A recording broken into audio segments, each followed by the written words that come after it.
اب بھی دیکھ لے، ایک بار بھی اس کو گود میں نہیں اٹھایا۔ کھڑے کھڑے آئے تھے ہاسپٹل اور بس یہ چا وہ چا۔ نویرہ جل کر بولی۔ اسے آفاق سے شادی کے ابتدائی دنوں سے لے کر آج تک یہی گلہ تھا کہ وہ اپنے کاروباری مصروفیات میں اس کو بالکل فراموش کر دیتا تھا۔ اللہ کا دیا سب تھا اس کے پاس، لیکن کچھ نہیں تھا تو شوہر کی توجہ۔ دنیا رشک کرتی تھی اس کے ٹھاٹ باٹ دیکھ کر، مگر نویرہ کا دل مطمئن نہیں تھا۔ 2 بچوں کی پیدائش نے جہاں اس کا رنگ و روپ ماند کر دیا تھا، وہاں آفاق کی بے توجہی کا کلک بھی کچھ کم نہیں تھا، اور یہ اس کے دل کا روگ بن گیا تھا۔ وہ ہر وقت جلی کٹی رہتی تھی۔ ایسا نہیں تھا کہ آفاق کوئی بھونا صفت تھا، وہ مضبوط کردار کا مالک تھا، بس اس کی ترجیحات مختلف تھی۔ وہ نظریہ ضرورت پہ یقین رکھتا تھا، اپنے حساب سے وہ دولت کما کر اپنی فیملی کی تمام ضروریات پوری کر رہا تھا، اور بہت احسن انداز میں پوری کر رہا تھا۔ پھر اسے ان چاؤ چوچلوں کی کیا ضرورت تھی؟ پھر وہی ناشکری کی باتیں۔ کبھی اپنے سے نیچے والوں کو بھی دیکھ لیا کرو۔ اور رابعہ بیگم جل کر بولی۔ انہیں بیٹی کی ناشکری زہر لگتی تھی، نہ لمبی چوڑی سسرال، نہ پیسے کی کمی۔ اس پر اتنی پیاری اولاد، خاوند نے بھی بلا وجہ روک ٹوک نہ کی تھی۔ پھر بھی نویرہ کے مزاج برہم رہتے تھے۔ میں آپ کو ہر مہینے اس کا خرچہ باقاعدگی سے بھجوا دیا کروں گی۔ نویرہ ایک بار پھر اسی بات پہ آ چکی تھی۔ اس نے ماں کا ہاتھ تھام رکھا تھا۔ چلو ہٹو اب، کیا میں تمہارے پیسے کی محتاج ہوں کہ اس معصوم کے خراجات بھی نہ اٹھا پاؤں؟ رابعہ بیگم نے ہاتھ جھٹکا۔ اسے اس میں عائدہ کے رونے کی آواز آئی تھی۔ سنبھالو اسے، بچی جاگ گئی ہے۔ انہوں نے اسے نویرہ کو سونپنا چاہا، مگر اسے کہاں پرواہ تھی۔ بیڈ پہ لیٹ کر کروٹ بدل لی۔ رابعہ بیگم کو تو آگ ہی لگ گئی۔ اللہ جانے اس معصوم کے ساتھ کیا کرے گی یہ، میں ہی لے جاتی ہوں۔ غصے سے بڑبڑائی۔ نویرہ کی ہنسی نکل گئی۔ عائدہ کو سینے سے لگائے وہ کمرے سے باہر نکل گئی تھی۔ ارے یہ تم نے بہت اچھا کیا اسے اپنے ساتھ لے آئی۔ نعمان اور فریحہ تو بڑے ہو گئے ہیں، اب ہم اس چھوٹی سی گڑیا سے کھیلیں گے۔ رابعہ بیگم کی گود سے عائدہ کو لے کر ریاض صاحب نے اس کے ننھے ہاتھوں کو چوما۔ وہ آتے ساتھ ہی ساری بات ان کے گوش گزار کر چکی تھی۔ انہیں نویرہ کی سنگدلی پہ غصہ تھا۔ ریاض صاحب نے ان کا موڈ بدلنے کی کوشش کی۔ عجیب تو انہیں بھی لگا، مگر وہ اس موضوع پہ مزید کوئی بات کر کے ان کا غصہ بڑھانا نہیں چاہتے تھے۔ مجھے لگ رہا ہے سمینہ کو میرا عائدہ کو یہاں لانا اچھا نہیں لگا۔ انہیں بہو کا بگڑتا منہ نظر آ گیا تھا۔ تو کون سا تم اسے بہو کے سپرد کر رہی ہو؟ ہم دونوں ہیں نا، اس گڑیا کا خیال رکھنے کے لیے۔ ریاض صاحب اس کی منمونی صورت پہ فریفتہ ہو رہے تھے۔ رابعہ بیگم کو انہوں نے خوب تسلی دلائی تھی، وہ قدرے مطمئن ہو گئی۔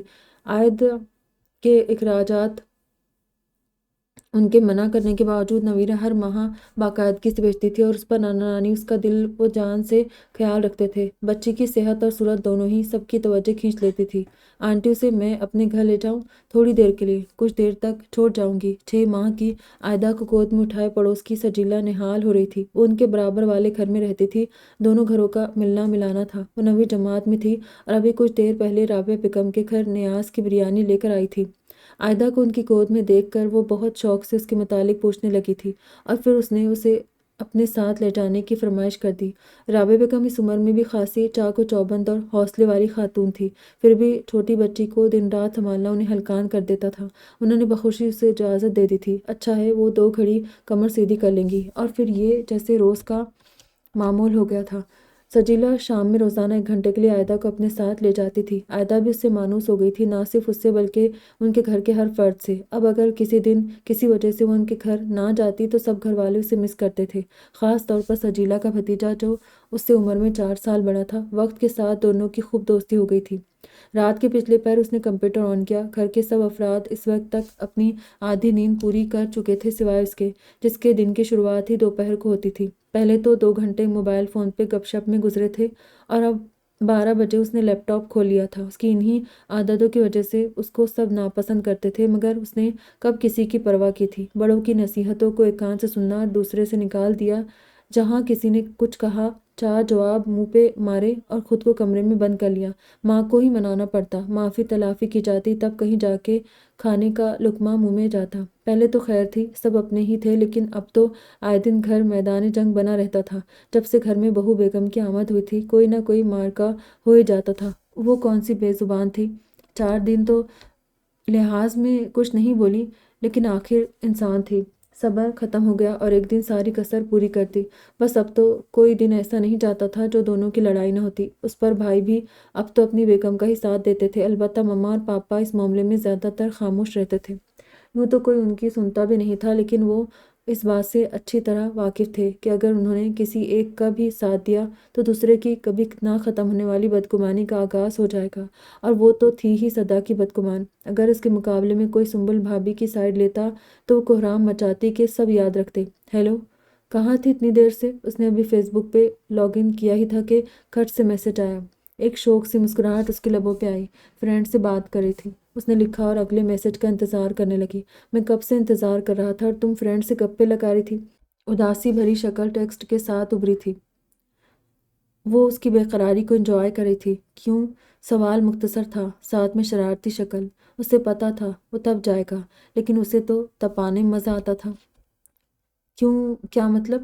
حیران شکل۔ تم نہیں جانتی میں کیوں تمہارا انتظار کر رہا تھا؟ آنسو اندھیرے کمرے میں اس کا چہرہ چمکا۔ بھول گئی؟ ذرا بتاؤ تو۔ وہ شوق ہوئی۔ کیونکہ تم میری جان ہو اور میں تم سے بہت بہت بہت بہت محبت کرتا ہوں۔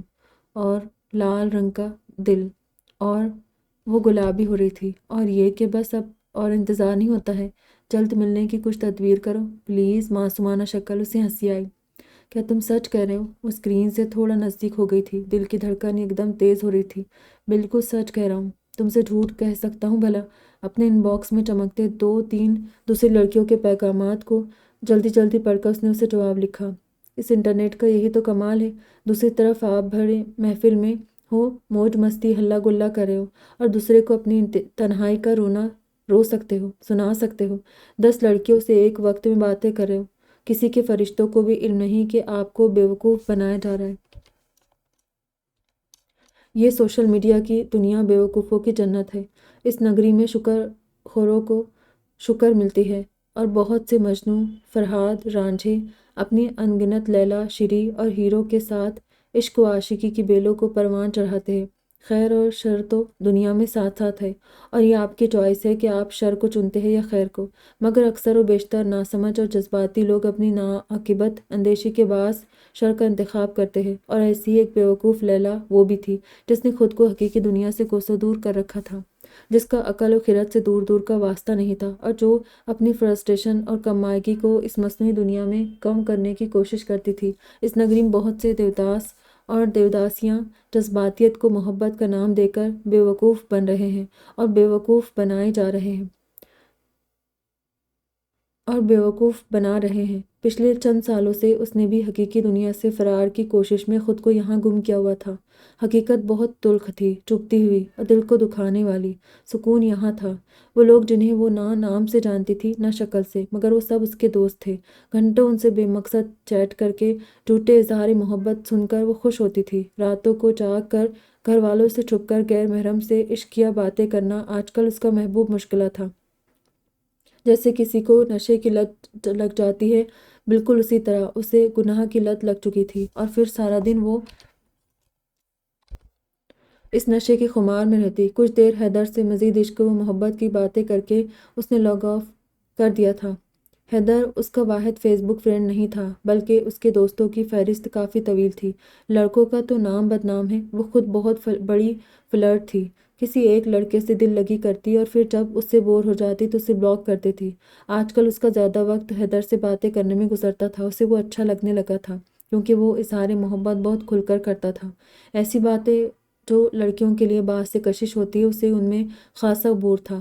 اس سے ملی نہیں تھی، لیکن دونوں نے ایک دوسرے کی تصویر دیکھی ہوئی تھی۔ خاصا گڈ لکنگ تھا، اور وہ بھی کچھ سیریس ہو رہی تھی۔ صبح کے 4 بج رہے تھے اور اسے ہلکی ہلکی نیند آ رہی تھی۔ اس نے جمائی لیتے ہوئے کمپیوٹر بند کیا اور نرم گرم بستر پہ لیٹ گئی۔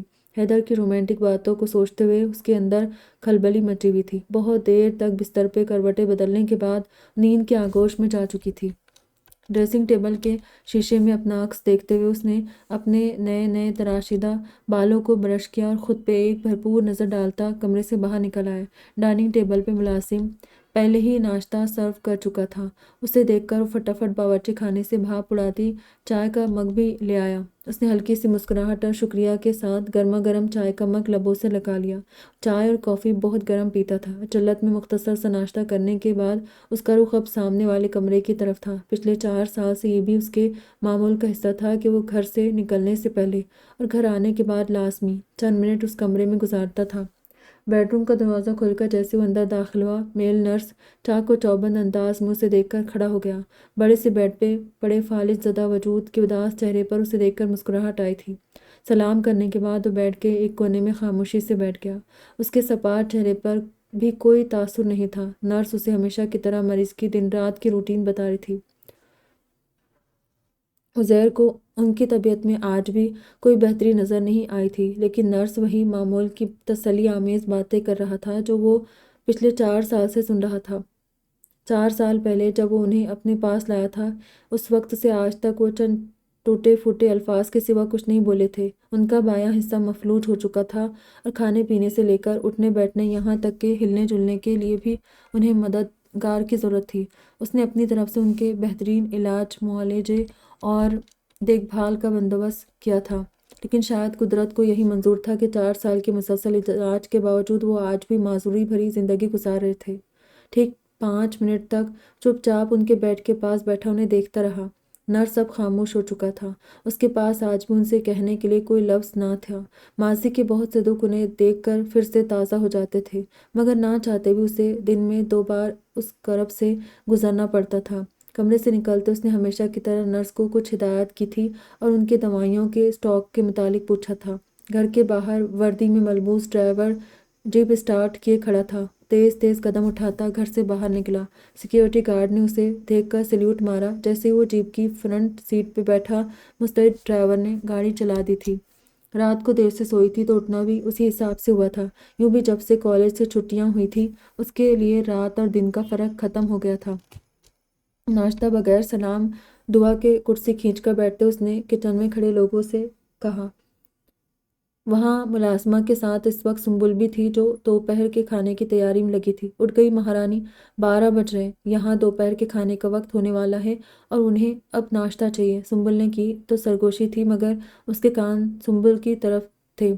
ملازمہ ہنڈیا میں منہ دیے خاموشی سے اپنا کام کر رہی تھی۔ وہ ان باتوں کی عادی تھی۔ تو آپ کو کیا اعتراض ہے؟ یہ میرے باپ کا گھر ہے، میں جب مرضی سو کر اٹھوں، اپنے کام سے کام رکھے۔ تب کر بولی سغرا، تم؟ اس نے ملازمہ کو مخاطب کیا۔ چھوڑو یہ سب اور میرا ناشتہ بناؤ پہلے، انگلی کے اشارے سے اسے دھمکی آمیز لہجے میں کہا۔ سغرا بیچاری نے جلدی سے چولہے سے پتیلی اتاری اور فرائنگ پین رکھا۔ بات کیسے کرتی ہو تم؟ تمیز نہیں تمہیں؟ ہر وقت لڑنے کے لیے تیار رہتی ہو۔ اب وہ کھانا بنانا چھوڑ کر تمہیں ناشتہ بنا کر دے، وقت پہ کیوں نہیں اٹھتی ہو؟ سنبل آج اسے معاف کرنے کو تیار نہیں تھی۔ جواب میں اس کی زبان بھی انگارے اگلنے والی تھی۔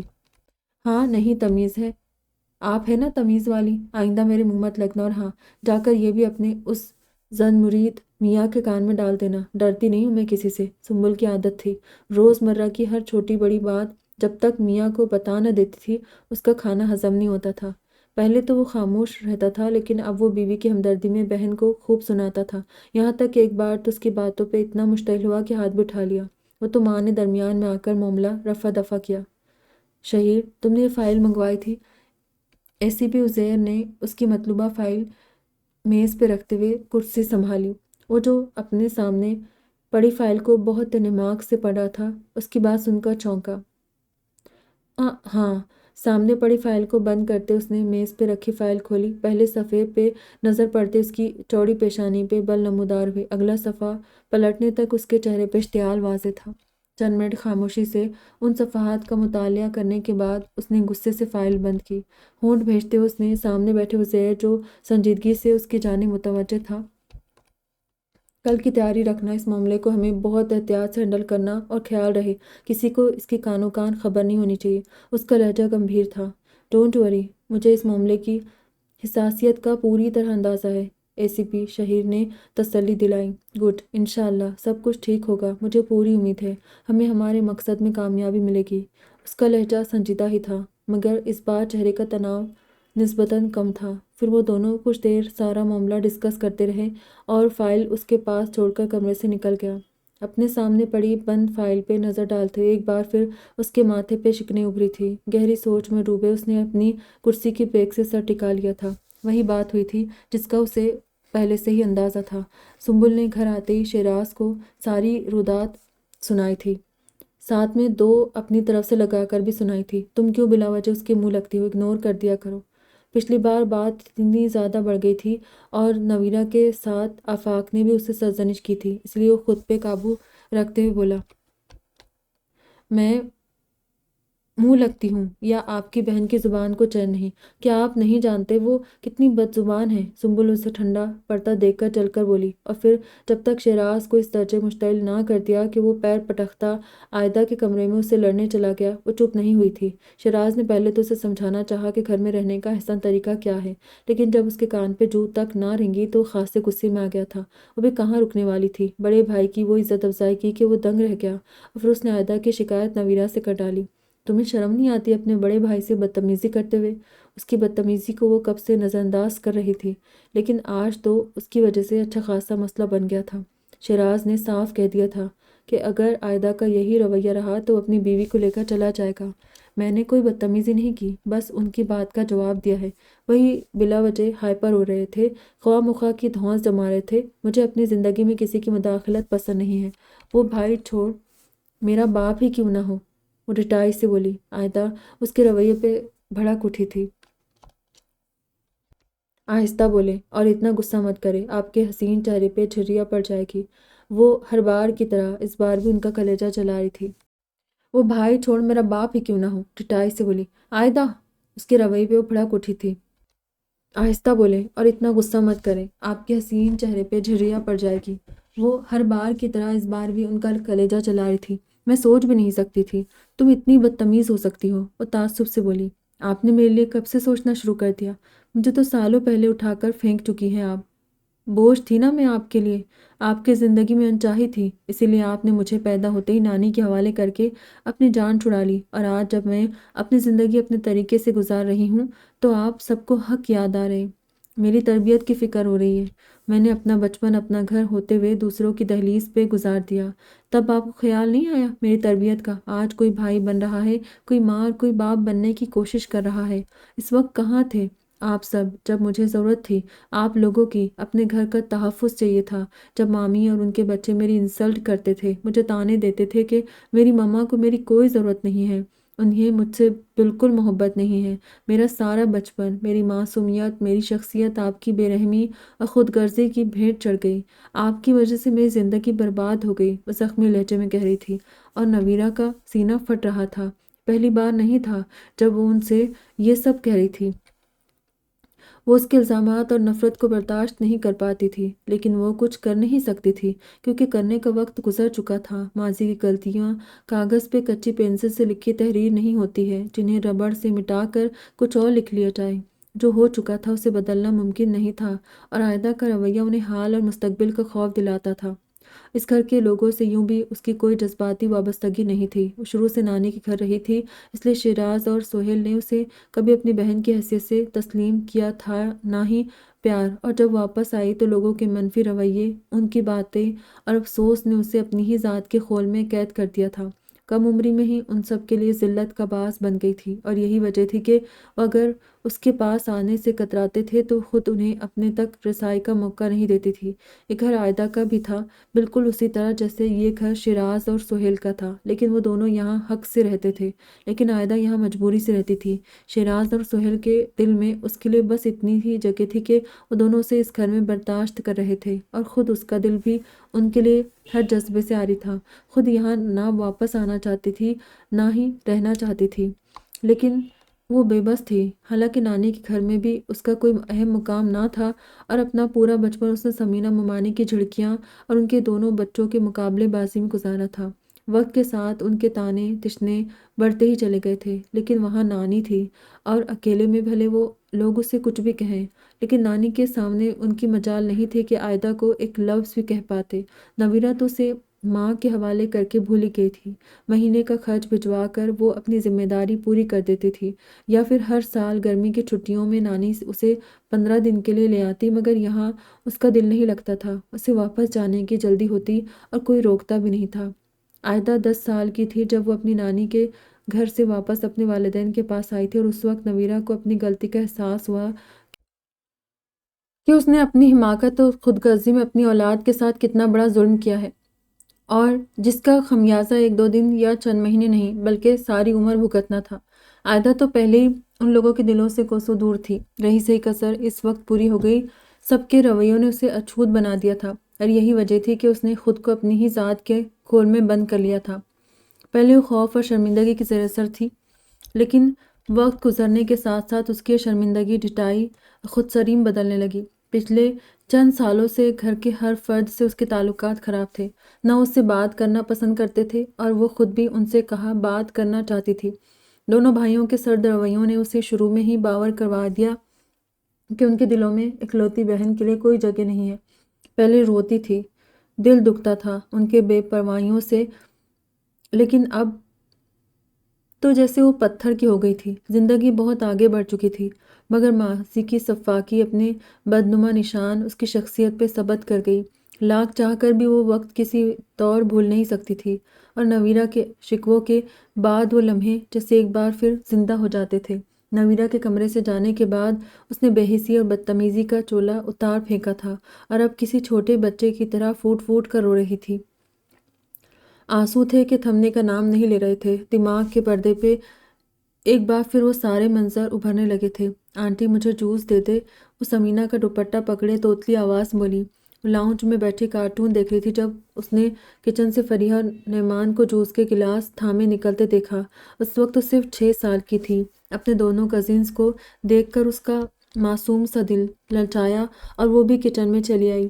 اس کی آواز سن کر 10 سالہ نعمان اور 9 سالہ فریحہ بھی آ گئے تھے۔ کوئی جوس نہیں ہے، چلو بھاگو یہاں سے۔ سمینہ نے اپنا دوپٹہ کھینچا۔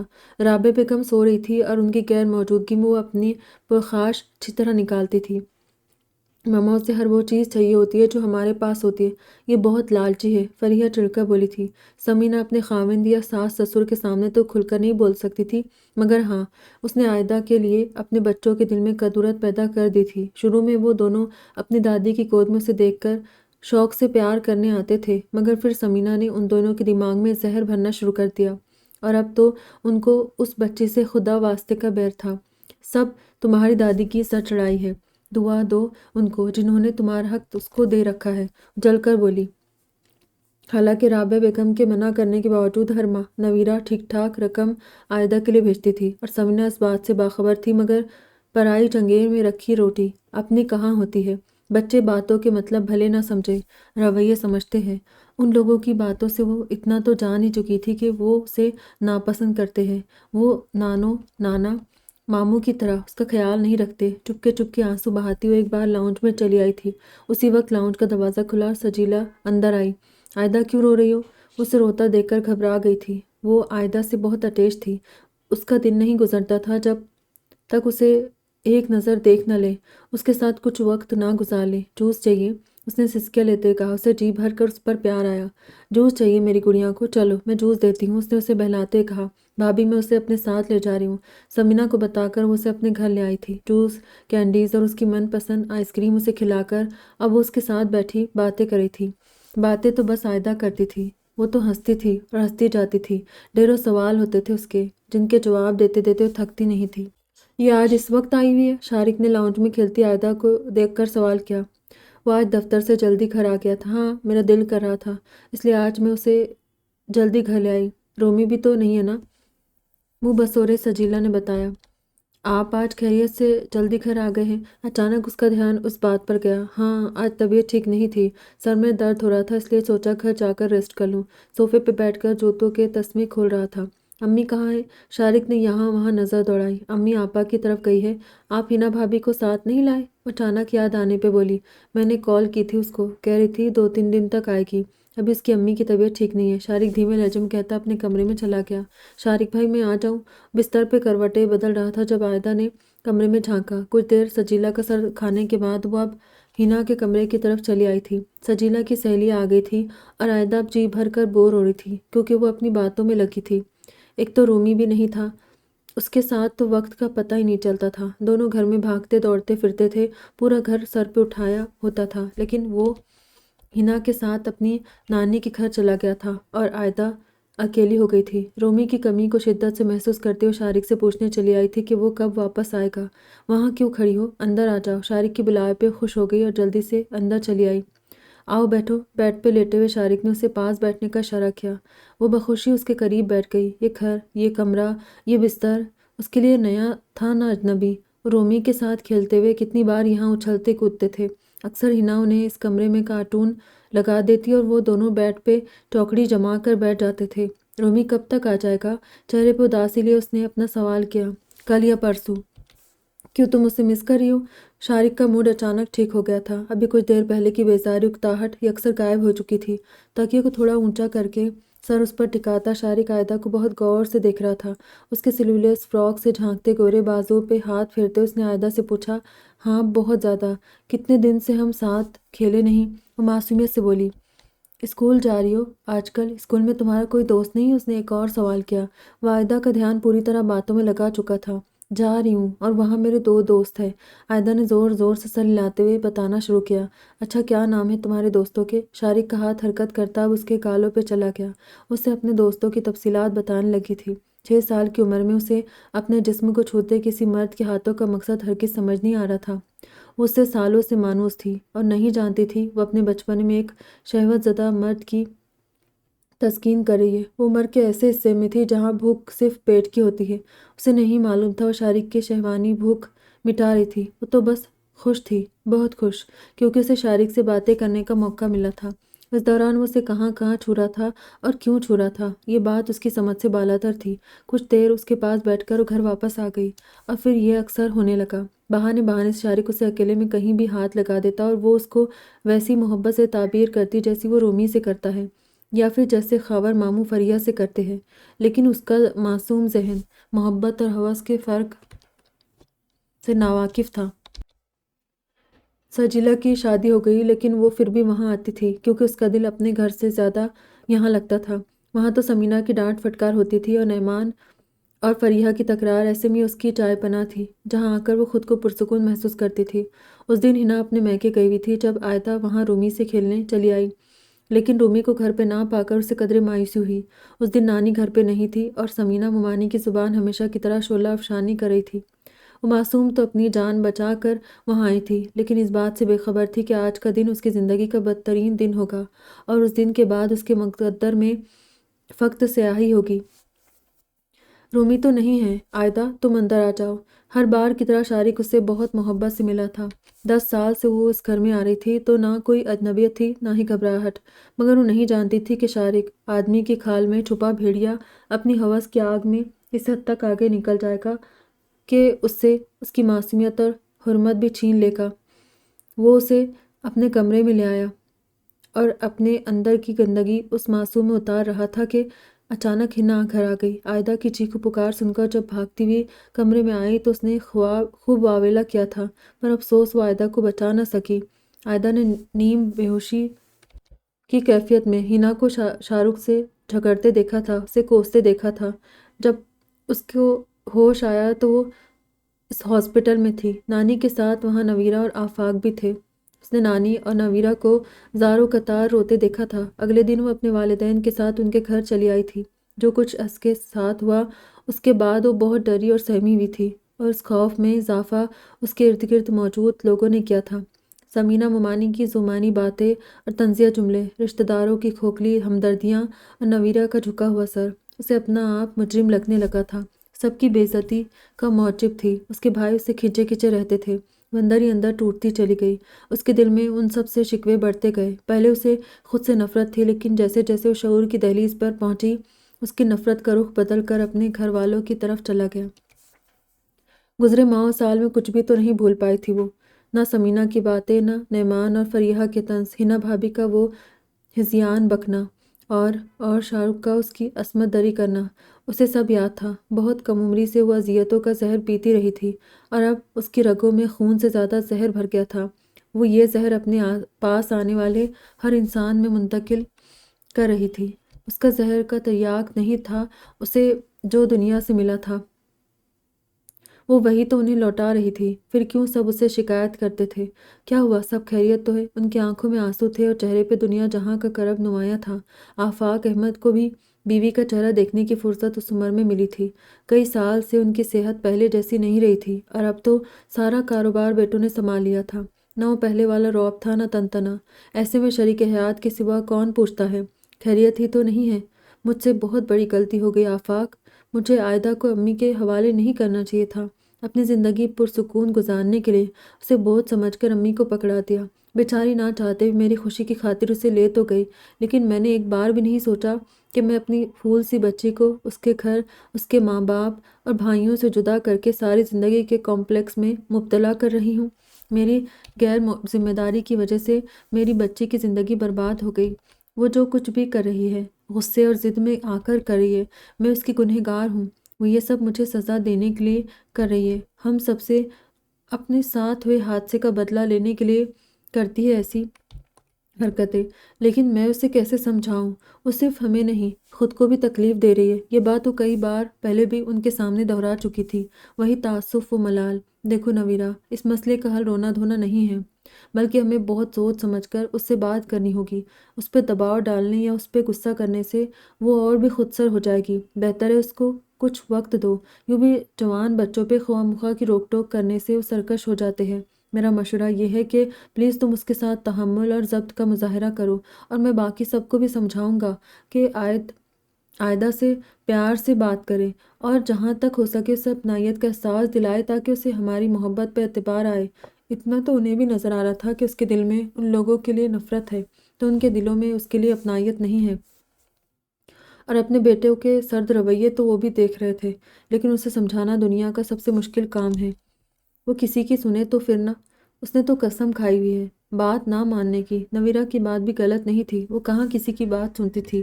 آفاق احمد نے انہیں حوصلہ رکھنے کو کہا تھا، یہ سب ایک دن میں ٹھیک نہیں ہو سکتا تھا۔ جو کوتاہی ہو چکی تھی اس کی تصحیح کے لیے کچھ تو خمیازہ بھگتنا ہی تھا۔ عائدہ، تم ہماری اکلوتی بیٹی ہو، اور ماں باپ کبھی بھی اپنی اولاد کا برا نہیں چاہتے ہیں۔ تم ہمارے پاس نہیں تھی مگر ہم تم سے غافل نہیں تھے میری بچی۔ اپنے دل سے کدورت کو نکالو، ہم تمہارے اپنے ہیں اور تم سے بہت محبت کرتے ہیں۔ اپنا لرزتا ہوا ہاتھ اس کے سر پہ رکھے اور دھیمے مگر پر اثر لہجے میں اس سے بات کر رہے تھے۔ سب مجھ سے کتنی محبت کرتے، مجھ سے پوشیدہ نہیں ہے، اور اس کا اظہار میں اکثر آپ کے بیٹوں کی زبان سے سنتی رہتی ہوں۔ وہ استہزائیاں ہنسی تھی، لڑ جھگڑ کے ہم سے نفرت کا اظہار کر کے تم ہمارے ساتھ اپنا دل بھی دکھاتی ہو۔ میں تم سے وعدہ کرتا ہوں، آج کے بعد اس گھر میں کوئی تم سے اونچی آواز بات نہیں کرے گا، لیکن تمہیں بھی تھوڑا سا تعاون کرنا ہوگا، خود کو دھیما کرنا ہوگا، اور پھر جلد سب کچھ ٹھیک ہو جائے گا۔ اس کا ہاتھ تھامے وہ پر یقین انداز بولے۔ انہوں نے نویرا سے وعدہ کیا تھا کہ وہ عائدہ کو سمجھائیں گے اور اسے آہستہ آہستہ اپنے خلوص اور محبت کا یقین دلائیں گے، اس کے اعتبار کو بحال کریں گے۔ کل میری فرینڈ کی سالگرہ ہے، اس نے مجھے انوائٹ کیا ہے، میں چلی جاؤں؟ حیدر کئی دن سے اس کے پیچھے پڑا تھا کہ اسے اس کے گھر ایک پارٹی میں آنا ہے، اور وہ اپنے دوستوں کے ساتھ مل کر اپنی سالگرہ منا رہا تھا۔ اس نے عائدہ کو بھی انوائٹ کیا تھا۔ اتنے دن سے اسے یقین دلا رہی تھی کہ وہ کوشش کرے گی آنے کی، مگر آج گھر میں جو ماحول بنا ہوا تھا اسے یقین تھا اسے کوئی جانے کی اجازت نہیں دے گا۔ اب جو پاپا کو اس قدر محبت اور چاہت سے باتیں کرتے سنا تو سوچا کیوں نہ موقع سے فائدہ اٹھایا جائے۔ ہاں ہاں ضرور جاؤ، بلکہ میں سہیل سے کہوں گا تمہیں خود پک اینڈ ڈراپ کرے گا۔ انہوں نے اس کی فرمائش پہ خوش دلی سے اسے جانے کی اجازت دے دی تھی، لیکن سہیل کا پک اینڈ ڈراپ ہرگز نہیں۔ وہ تو حیدر سے ملنے جا رہی تھی، اب اسے کون سے سہیلی کے گھر لے کر جائے؟ سب الٹا ہونے والا تھا۔ پاپا، وہاں سب کالج کی پرانی سہیلیاں اکٹھی ہوگی، پتہ نہیں کتنی دیر لگ جائے، اور سہیل بھائی کو میری خاطر 2 چکر لگانے پڑیں گے۔ وہ بس مجھے صالحہ کی طرف ڈراپ کر دے، واپسی میں وہ خود مجھے چھوڑ جائے گی۔ بیٹھے بیٹھے کیا خوب بہانہ سوچا تھا، صالحہ کے گھر اتر جائے گی، مگر اندر جانے کی بجائے اسے حیدر باہر سے ہی پک کر لے گا، واپسی پہ وہی اسے گھر بھی ڈراپ کر دے گا۔ واہ عائدہ، کیا شاندار آئیڈیا ہے! اس نے خود کو داد دی، ساتھ ہی چہرے پہ ایک شگفتہ سی مسکراہٹ آئی۔ آفاق احمد کو تو اس کا مسکراتا چہرہ بھی پہلی بار دیکھنا نصیب ہوا تھا، ورنہ اتنے عرصے تو وہ اس کو بکتا جھکتا دیکھ رہے تھے۔ ماتھے پہ تیوریا اور پھولا منہ، فوراً مان گئے۔ کیا تمہیں پورا یقین ہے عزیر یہ وہی جگہ ہے؟ ایس پی شہیر نے اپنے ساتھ بیٹھے کولیگ کی طرف دیکھا تھا۔ اس شاندار بنگلے کے باہر وہ دونوں اس وقت سادہ لباس میں تھے، لیکن ان کے پاس مکمل بیک اپ موجود تھا جو ان کے ایک اشارے پہ بروقت پہنچ سکتا تھا۔ ہمارے انفارمر کے مطابق یہی وہ جگہ ہے۔ پچھلے دنوں جو ویڈیو انٹرنیٹ پہ اپلوڈ ہوا تھا اور جس کی وجہ سے اس لڑکی نے خودکشی کر لی تھی، اس سارے معاملے کی کڑی اس جگہ سے ملتی ہے۔ ایس پی شہیر نے سنجیدگی سے بتانا شروع کیا۔ تو پھر کیا خیال ہے، اندر چلنا چاہیے؟ ساری صورتحال پہ غور کرنے کے بعد اس نے سنجیدگی سے کہا، کچھ ہفتے پہلے ایک ایسا سنسنی خیز واقعہ ہوا تھا جس نے اسے ہلا کر رکھ دیا تھا۔ رباب نامی کالج اسٹوڈنٹ کی قابل اعتراض ویڈیو بنا کر اسے کافی عرصے سے بلیک میل کیا جا رہا تھا اور اسے اس ویڈیو کو انٹرنیٹ پہ اپلوڈ کرنے کی دھمکی بھی دی جا رہی تھی۔ اب بعد ازاں وہ ویڈیو انٹرنیٹ پہ اپلوڈ کر دی گئی۔ اپنے گھر والوں کے خوف اور بدنامی کے باعث اس لڑکی نے خودکشی کر لی تھی۔ نہ کسی نے اس کی رپورٹ درج کروائی تھی اور نہ ہی یہ خبر باہر نکل سکی تھی، جس کی وجہ یہ تھی کہ وہ فیملی اس حادثے کو چھپانا چاہتی تھی۔ اے ایس پی شہیر کو سانحے کی خبر اس لیے تھی کیونکہ اس سے اس سلسلے میں خود رابطہ کیا گیا تھا اور اس واقعے کی رازداری کا وعدہ لیا گیا تھا۔ عزیر کی مدد سے وہ کڑی سے کڑی ملاتے اس سارے معاملے کی تہہ تک پہنچ گئے تھے۔ عزیر نے اسے چند روز پہلے جو فائل دی تھی اس کے مطابق یہ اتفاقی حادثہ نہیں تھا، بلکہ ایک پورا گروہ ہے جو لڑکیوں سے دوستی کر کے اور انہیں ورگلا کر اپنی ہوس کا نشانہ بنانے کے ساتھ ساتھ ان کی نازیبا ویڈیو بنا کر انہیں بلیک میل کرتے ہیں، ان سے رقم بٹورتے ہیں اور لڑکیاں اپنی بدنامی کے خوف سے ان کے مطالبات مانتی ہیں۔ اس فائل کو پڑھنے کے بعد شہیر کا دماغ بھگ کر کے اڑ گیا تھا۔ یہ تم مجھے کہاں لے آئے ہو حیدر؟ وہ آج پروگرام کے مطابق اپنی سہیلی کے گھر ڈراپ ہوئی تھی اور وہاں سے اسے حیدر نے مقررہ وقت پہ پک کر لیا تھا۔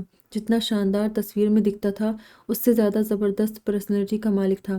عائدہ اسے دیکھ کر اچھی خاصی متاثر ہو گئی تھی اور کچھ ایسی فیلنگ حیدر کی عائدہ کے لیے تھی۔ اس کی بھیجی ہوئی تمام تصاویر کے برعکس وہ اس وقت دل کو چھو لینے کی حد تک خوبصورت لگ رہی تھی۔ بلیک شارٹ شرٹ اور ٹراؤزر اس کے دراز قد اور گوری رنگت کو چار چاند لگا رہا تھا۔ دونوں ایک دوسرے کو طویل مدت سے جانتے تھے، یہی وجہ تھی انہیں ایک دوسرے سے پہلی ملاقات میں نہ جھجک تھی نہ ہچکچاہٹ۔ عائدہ اس سے پہلے صرف تفریح کی حد تک انٹرنیٹ پہ لڑکوں سے دوستیاں کرتی رہی تھی، لیکن یہ پہلی بار تھا کہ وہ حیدر کی باتوں اس کی شخصیت میں کشش محسوس کر رہی تھی۔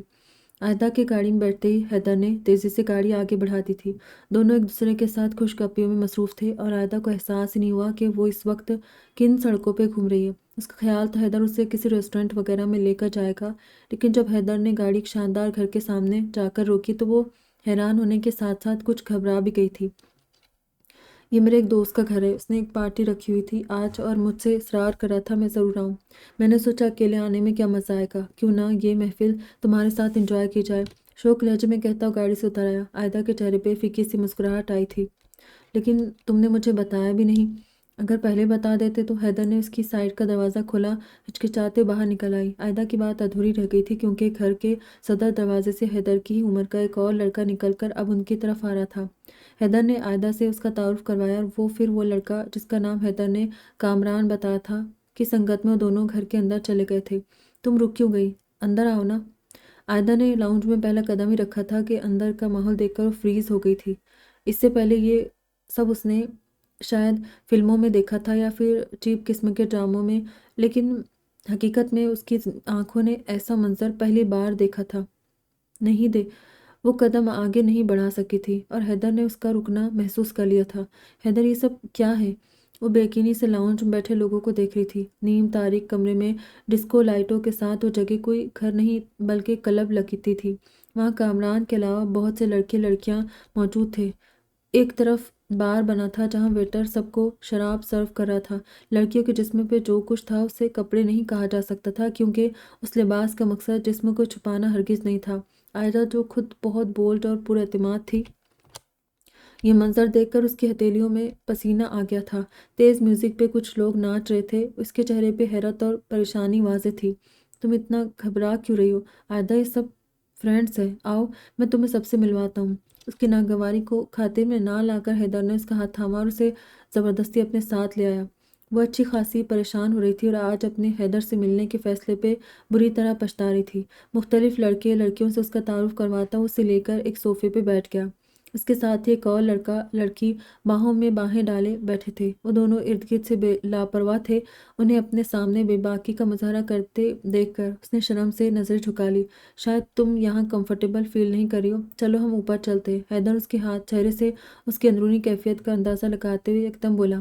حیدر پلیز میں یہاں مزید نہیں رک سکتی، تم بس مجھے گھر ڈراپ کر دو۔ التجائیہ بولی تھی۔ اتنی بھی کیا جلدی ہے سویٹ ہارٹ، ابھی تو ہم نے ٹھیک سے بات بھی نہیں کی ہے، یہاں ویسے بھی بہت شور ہے، چلو ہم آرام سے اوپر والے روم میں بیٹھ کر باتیں کرتے ہیں، پھر میں تمہیں گھر ڈراپ کر دوں گا۔ اس کا ہاتھ تھامے اس کا احتجاج سنے بغیر اسے اپنے ساتھ اوپر لے آیا۔ اپنے یونیفارم کی بجائے وہ اس وقت سادہ کپڑوں میں ملبوس تھا۔ اپنے تمام ذرائع کو بروئے کار لا کر آپ بالآخر کڑی سے کڑی ملاتے ہوئے اس گروہ کے ہیڈ کوارٹر تک پہنچ گئے تھے۔ اسے یہ جان کر شدید حیرت ہوئی، ان غیر اخلاقی اور مجرمانہ سرگرمیوں کے لیے ان لوگوں نے کسی گمنام اور ڈیکوریٹ جگہ کو نہیں بلکہ اس شہر کے پوش علاقے کو اپنا اڈہ بنایا ہوا تھا۔ یوں تو اس کے پاس اس جگہ کا سرچ وارنٹ موجود تھا اور وہ وہاں باقاعدہ پولیس کی نفری کے ساتھ چھاپہ مار سکتا تھا، لیکن وہ نہیں چاہتا تھا کہ ایک معمولی سا جھول بھی اس معاملے کی نوعیت بدل دے۔ جی فرمائیے۔ دوسری بار گھنٹی بجانے پر ایک 24-25 سالہ لڑکے نے دروازہ کھولا تھا، جو ایک اجنبی کو دیکھ کر خاصا حیران ہوا۔ مجھے سلیم نے بھیجا ہے۔ عزیر نے ایک کارڈ اس کی جانب بڑھایا۔ دروازہ کھولنے والے نے جانچتی نظروں سے اس ہینڈسم نوجوان کو دیکھا۔ سیاہ لائٹ جیکٹ، سفید قمیض اور بلو ڈینم جینز میں وہ پرکشش لگ رہا تھا۔ لڑکے کے چہرے پہ کنفیوژن تھی۔ اس کی گھبراہٹ کو محسوس کرتے ہوئے عزیر دوستانہ انداز میں مسکرایا۔ پلیز کم ان، لڑکے نے سوچتے ہوئے اسے اندر آنے کا کہا۔ عزیر نے سکون کا سانس لیا، اس کا تیر ٹھیک نشانے پہ لگا تھا۔ کامران کی سنگت میں انسپکٹر عزیر نے گھر کے مرکزی ہال میں قدم رکھا، جہاں اس وقت رنگ و نور کی محفل سجی تھی۔ مستی میں ڈوبے نیم برہنہ وجود اور ہوش و خرد سے بیگانہ نوعمر لڑکے لڑکیاں بے باکی سے ادھم مچا رہے تھے۔ اندر پارٹی پورے عروج پہ تھی۔ عزیر کے ماتھے پہ ایک لمحے کو ناگواری کا تاثر آیا اور اگلے ہی لمحے اس نے خود کو کمپوز کرتے ہوئے اپنے چہرے پہ مسکراہٹ سجا لی، یوں جیسے یہ سب دیکھ کر وہ بہت انجوائے کر رہا ہو۔ کیا چاہتے ہو؟ کامران نے اندر آ کر اسے ایک بار اسٹول پہ بیٹھنے کو کہا اور پھر خود بھی اس کے پاس ہی بیٹھ گیا۔ وہی جو دوسرے چاہتے ہیں، گڈ ٹائم۔ عزیر نے مسکراتے اپنی بائیں آنکھ ماری۔ اس کی بات سن کر کامران نے کہکا لگایا، مال لائے ہو؟ عزیر جو بہت محتاط انداز میں ارد گرد کے ماحول کا جائزہ لے رہا تھا، کامران کی بات سن کر مسکرایا اور پھر اپنی جیکٹ کی جیب کو تھپ تھپایا۔ سیمی، کامران نے مجمع کی طرف منہ کر کے اونچی آواز سے ایک نام پکارا۔ اگلے ہی پل ہجوم کو چیرتی ایک دبلی پتلی اور بے باک لڑکی ان کی طرف چلی آئی۔ عزیر نے کچھ ڈرتی نگاہ اس لڑکی پہ ڈالی جس کے ہر انداز میں خود سپردگی جھلک رہی تھی۔ سیمی، تمہیں ان کے ساتھ جانا ہوگا۔ کامران کی آواز پہ اچانک عزیر اس کی طرف متوجہ ہوا۔ اس کو اپنا پلان چوپٹ ہوتا نظر آیا، کیونکہ وہ یہاں سے جانے کے ارادے سے نہیں آیا تھا، بلکہ اسے تو ان لوگوں کو اعتماد میں لے کر اس جگہ کا مکمل تجزیہ کرنا تھا۔ میرے پاس جگہ کا انتظام نہیں ہے، سلیم کہہ رہا تھا۔ تم لوگ جگہ بھی خود ہی مہیا کراتے ہو، وہ اعتماد سے بولا تو کامران کچھ سوچنے لگا اور سیمی کو ایک بار پھر مخاطب کیا، انہیں اوپر والے کمرے میں لے جاؤ۔ کامران کا حکم ملتے اس نے بے تکلفی سے عزیر کا ہاتھ تھاما اور لاؤنج میں بنی سیڑھیاں چڑھ کر اوپر کی جانب چلی گئی۔ اوپر 3 کمرے تھے، ان میں ایک کا دروازہ بند جبکہ 2 کے دروازے کھلے تھے۔ عزیر سیمی کی تقلید میں ایک کمرے میں داخل ہوا اور سیمی نے دروازہ بند کر لیا۔ کمرے میں داخل ہو کر عزیر نے کمرے کا جائزہ لیا اور پھر مسکرا کر سیمی کی طرف دیکھا، جو ایک ادا سے کمرے میں لگے جہازی سائز بیڈ پہ ٹانگ رکھے بیٹھی تھی۔ کمرہ وسیع اور شاندار تھا۔ مجھے واش روم جانا ہے، عزیر نے مسکرا کر کہا۔ سیمی نے ہاتھ کے اشارے سے کمرے سے ملحق باتھ روم کی طرف اشارہ کیا۔ ہیلو شہر، میں اس وقت اس گھر کے اوپر والے پورشن کے کمرے میں ہوں۔ ہم بلا شبہ درست جگہ پہ پہنچ چکے ہیں۔ تم اگلے 5 منٹ میں پوری نفری کو لے کر گھر میں چلے آؤ۔ اپنے ساتھی کو مطلع کرنے کے بعد عزیر باتھ روم سے نکل کر دوبارہ کمرے میں آ گیا، جہاں اس وقت سیمی ہاتھ میں شراب کی بوتل اور گلاس تھامے ڈرنک تیار کر رہی تھی۔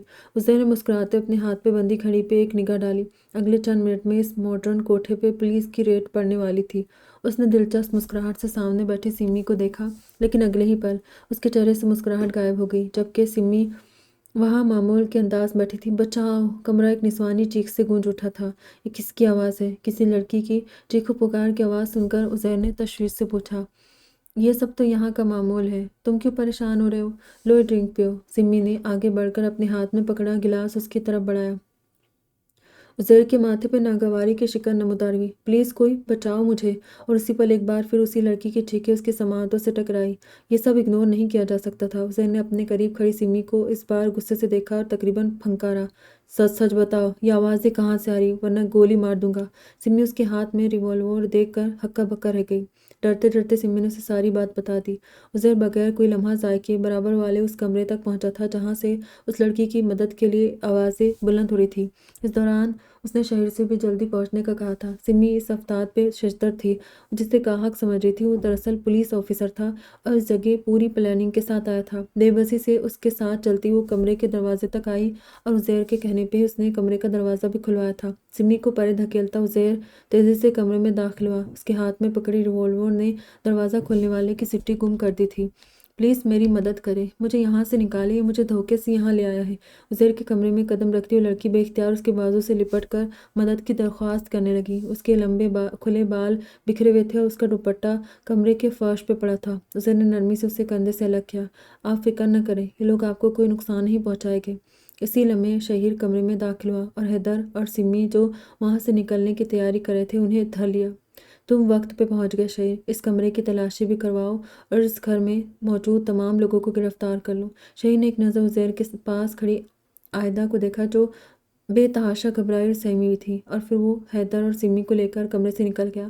عائدہ خود حیرت اور پریشانی کے ملے جلے تاثرات لیے وہاں کھڑی تھی جب عزیر نے اس کا دوپٹہ اٹھا کر اسے پکڑایا۔ اگلے چند منٹوں میں پولیس کے چند اہلکاروں نے کمرے کی جامع تلاشی کی اور دیوار میں استادہ ایک عدد کیمرہ برآمد کیا جسے دیکھ کر عائدہ کے پیروں کے نیچے سے زمین نکل گئی۔ وہ اس کیمرے کا مقصد جانتی تھی۔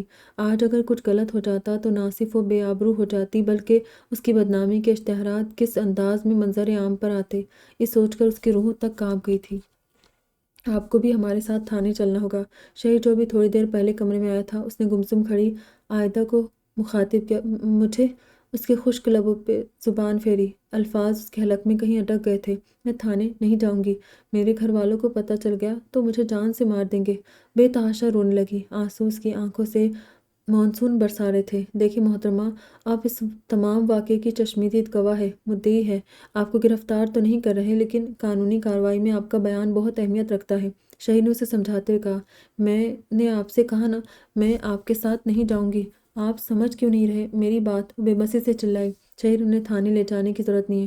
ایس پی عزیر جو کمرے میں موجود پولیس اہلکاروں کو مختلف ہدایات دے رہا تھا خاموشی سے عائدہ کی باتیں سن رہا تھا۔ اوکے عزیر کی بات پر شہیر نے کندھے اچکائے اور کمرے سے نکل گیا۔ اس کے ساتھ باقی تمام اہلکار بھی ایک ایک کر کے کمرے سے نکل گئے۔ اب بس کمرے میں عائدہ اور عزیر ہی تھے۔ آپ جا سکتی۔ عزیر کی بات پہ عائدہ ناقابل یقین حیرت سے اس کی طرف دیکھا۔ اس کی آنکھیں اب بھی رمجھم مینا برسا رہی تھی۔ عزیر کے دو ٹوک کا سنجیدہ انداز پہ عائدہ کو سمجھ ہی نہیں آیا وہ اسے کیا کہے۔ خاموشی سے کمرے کے دروازے کی طرف بڑھ گئی۔ آپ جائے گی کیسے؟ کیا آپ کے پاس سواری ہے؟ سنجیدہ اور مؤدب انداز میں عزیر کی آواز عائدہ کی سماعتوں سے ٹکرائی اور اس کے بڑھتے ہوئے قدم رک گئے۔ پلٹ کر اس نے کچھ بھی کہنے کے بجائے صرف نفی میں ہلایا سر۔ چلے میں آپ کو آپ کے گھر پہنچا دیتا ہوں، اسی انداز میں کہتا ہوا عائدہ کا جواب سنے بغیر تیز قدموں سے کمرے سے نکل گیا۔ عائدہ کی ذہنی حالت اس قدر معوف تھی کہ وہ کچھ بھی سوچنے سمجھنے کی پوزیشن میں نہیں تھی۔ اسے صرف اور صرف اس عقوبت خانے سے باہر نکلنا تھا۔ دھیمے قدموں سے چلتی ہوئی عزیر کی تقلید میں کمرے سے باہر نکلی اور سیڑھیاں اتر کر لاؤنج میں آ گئی۔ یہ کمرہ جہاں کچھ دیر پہلے بے حیائی کا بازار سجا تھا اور رنگ و نور کی محفل اپنے عروج پر تھی، اس وقت خالی تھا۔ عائدہ نے ایک نظر اس منحوس جگہ پر ڈالی اور پھر بھاگتی ہوئی باہر چلی گئی جہاں ڈرائیو وے پہ عزیر کھڑا اس کا انتظار کر رہا تھا۔ عائدہ کو باہر آتے دیکھ کر عزیر گاڑی میں بیٹھ گیا۔ وہ بھی چپ چاپ اس کے برابر والی سیٹ پر آ بیٹھی۔ عزیر نے اس کے بیٹھتے گاڑی چلا دی، خاموشی سے گاڑی چلا رہا تھا اور عائدہ سر جھکائے اس کے ساتھ بیٹھی تھی۔ دوران سفر سوائے اس کے گھر کا ایڈریس پوچھنے کے ان دونوں کے درمیان کوئی بات نہیں ہوئی۔ سنیں، عائدہ کے گھر سے کچھ فاصلے پر عزیر نے گاڑی روک دی تھی۔ شاید وہ نہیں چاہتا تھا کہ اس کے گھر میں سے کوئی یہ بات جانے کہ وہ کس کے ساتھ آئی ہے۔ وہ گاڑی رکتے ہی دروازہ کھول کر باہر جانے لگی۔ جب عزیر اس سے مخاطب ہوا وہ بغیر کچھ کہے اس کی طرف متوجہ ہو گئی۔ آپ کا نام؟ سوال مختصر اور سنجیدہ تھا۔ عائدہ آفاق، اس نے ہچکچاتے ہوئے جواب دیا۔ آپ وہاں کیوں آئی تھی؟ اگلا سوال سن کر عائدہ کو اپنی ہتھیلیوں میں نمی محسوس ہوئی۔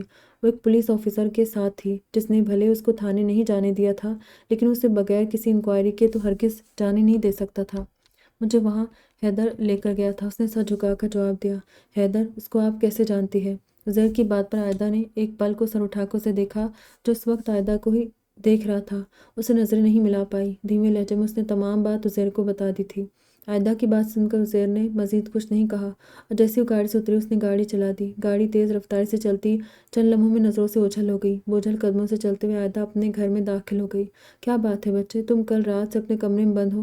میں تو سمجھی تھی اپنی فرینڈز کی سالگرہ سے آئی ہو، خوب انجوائے کیا ہوگا، تمہارا موڈ اچھا ہوگا، لیکن تم نے ہمیں پریشان کر دیا ہے۔ تمہارے پاپا بھی مجھ سے کئی بار تمہارے متعلق پوچھ چکے ہیں۔ نویرا نے اس کے بالوں کو سہلاتے کہا۔ کل گھر واپس آنے کے بعد وہ جس شوق کی کیفیت میں تھی، نہ تو اس میں گھر والوں کا سامنا کرنے کی ہمت تھی نہ ہی ان کے کسی سوال کا جواب دینے کا حوصلہ۔ کمرہ بند کیے بیٹھی تھی۔ تمام رات اس نے روتے ہوئے گزار دی تھی۔ وہ پہلے ہی کہاں آباد تھی اور اپنی بیوقوفیوں اور ہر دھرمی میں خود کو مزید برباد کرنے والی تھی۔ میں تھک گئی تھی، اور آپ لوگ کیوں بار بار مجھے پریشان کرتے رہتے ہیں؟ اگر میں کسی سے بات کرنا نہیں چاہتی تو مجھے میرے حال پہ کیوں نہیں چھوڑ دیا جاتا؟ کیا مجھے اس گھر میں اتنا بھی حق نہیں ہے؟ نویرا کے بار بار دروازہ بجانے پر اس نے کمرے کا دروازہ کھولا اور پھر بیڈ پہ جا کر اوندھے منہ لیٹ گئی۔ یہ اپنی حالت چھپانے کا ایک طریقہ تھا۔ کل رات سے وہ بارہا خود کو اپنی حرکتوں پہ، اپنے رویے پہ کوس چکی تھی، لیکن وہ اپنے ماں باپ کو اس جرم میں برابر کا شریک سمجھتی تھی۔ اپنا احتساب کرتے اس نے خود کو جتنا بھی قصوروار ٹھہرایا، ان دونوں کو بھی کٹہرے میں کھڑا پایا۔ صبح تک اس کا تعصب، شرمندگی، ندامت ایک بار پھر غصہ، ہٹ دھرمی اور گلے میں بدل چکا تھا۔ وہ ایک بار پھر وہی پرانی والی عائدہ تھی جس میں نفرت کا زہر بھرا تھا۔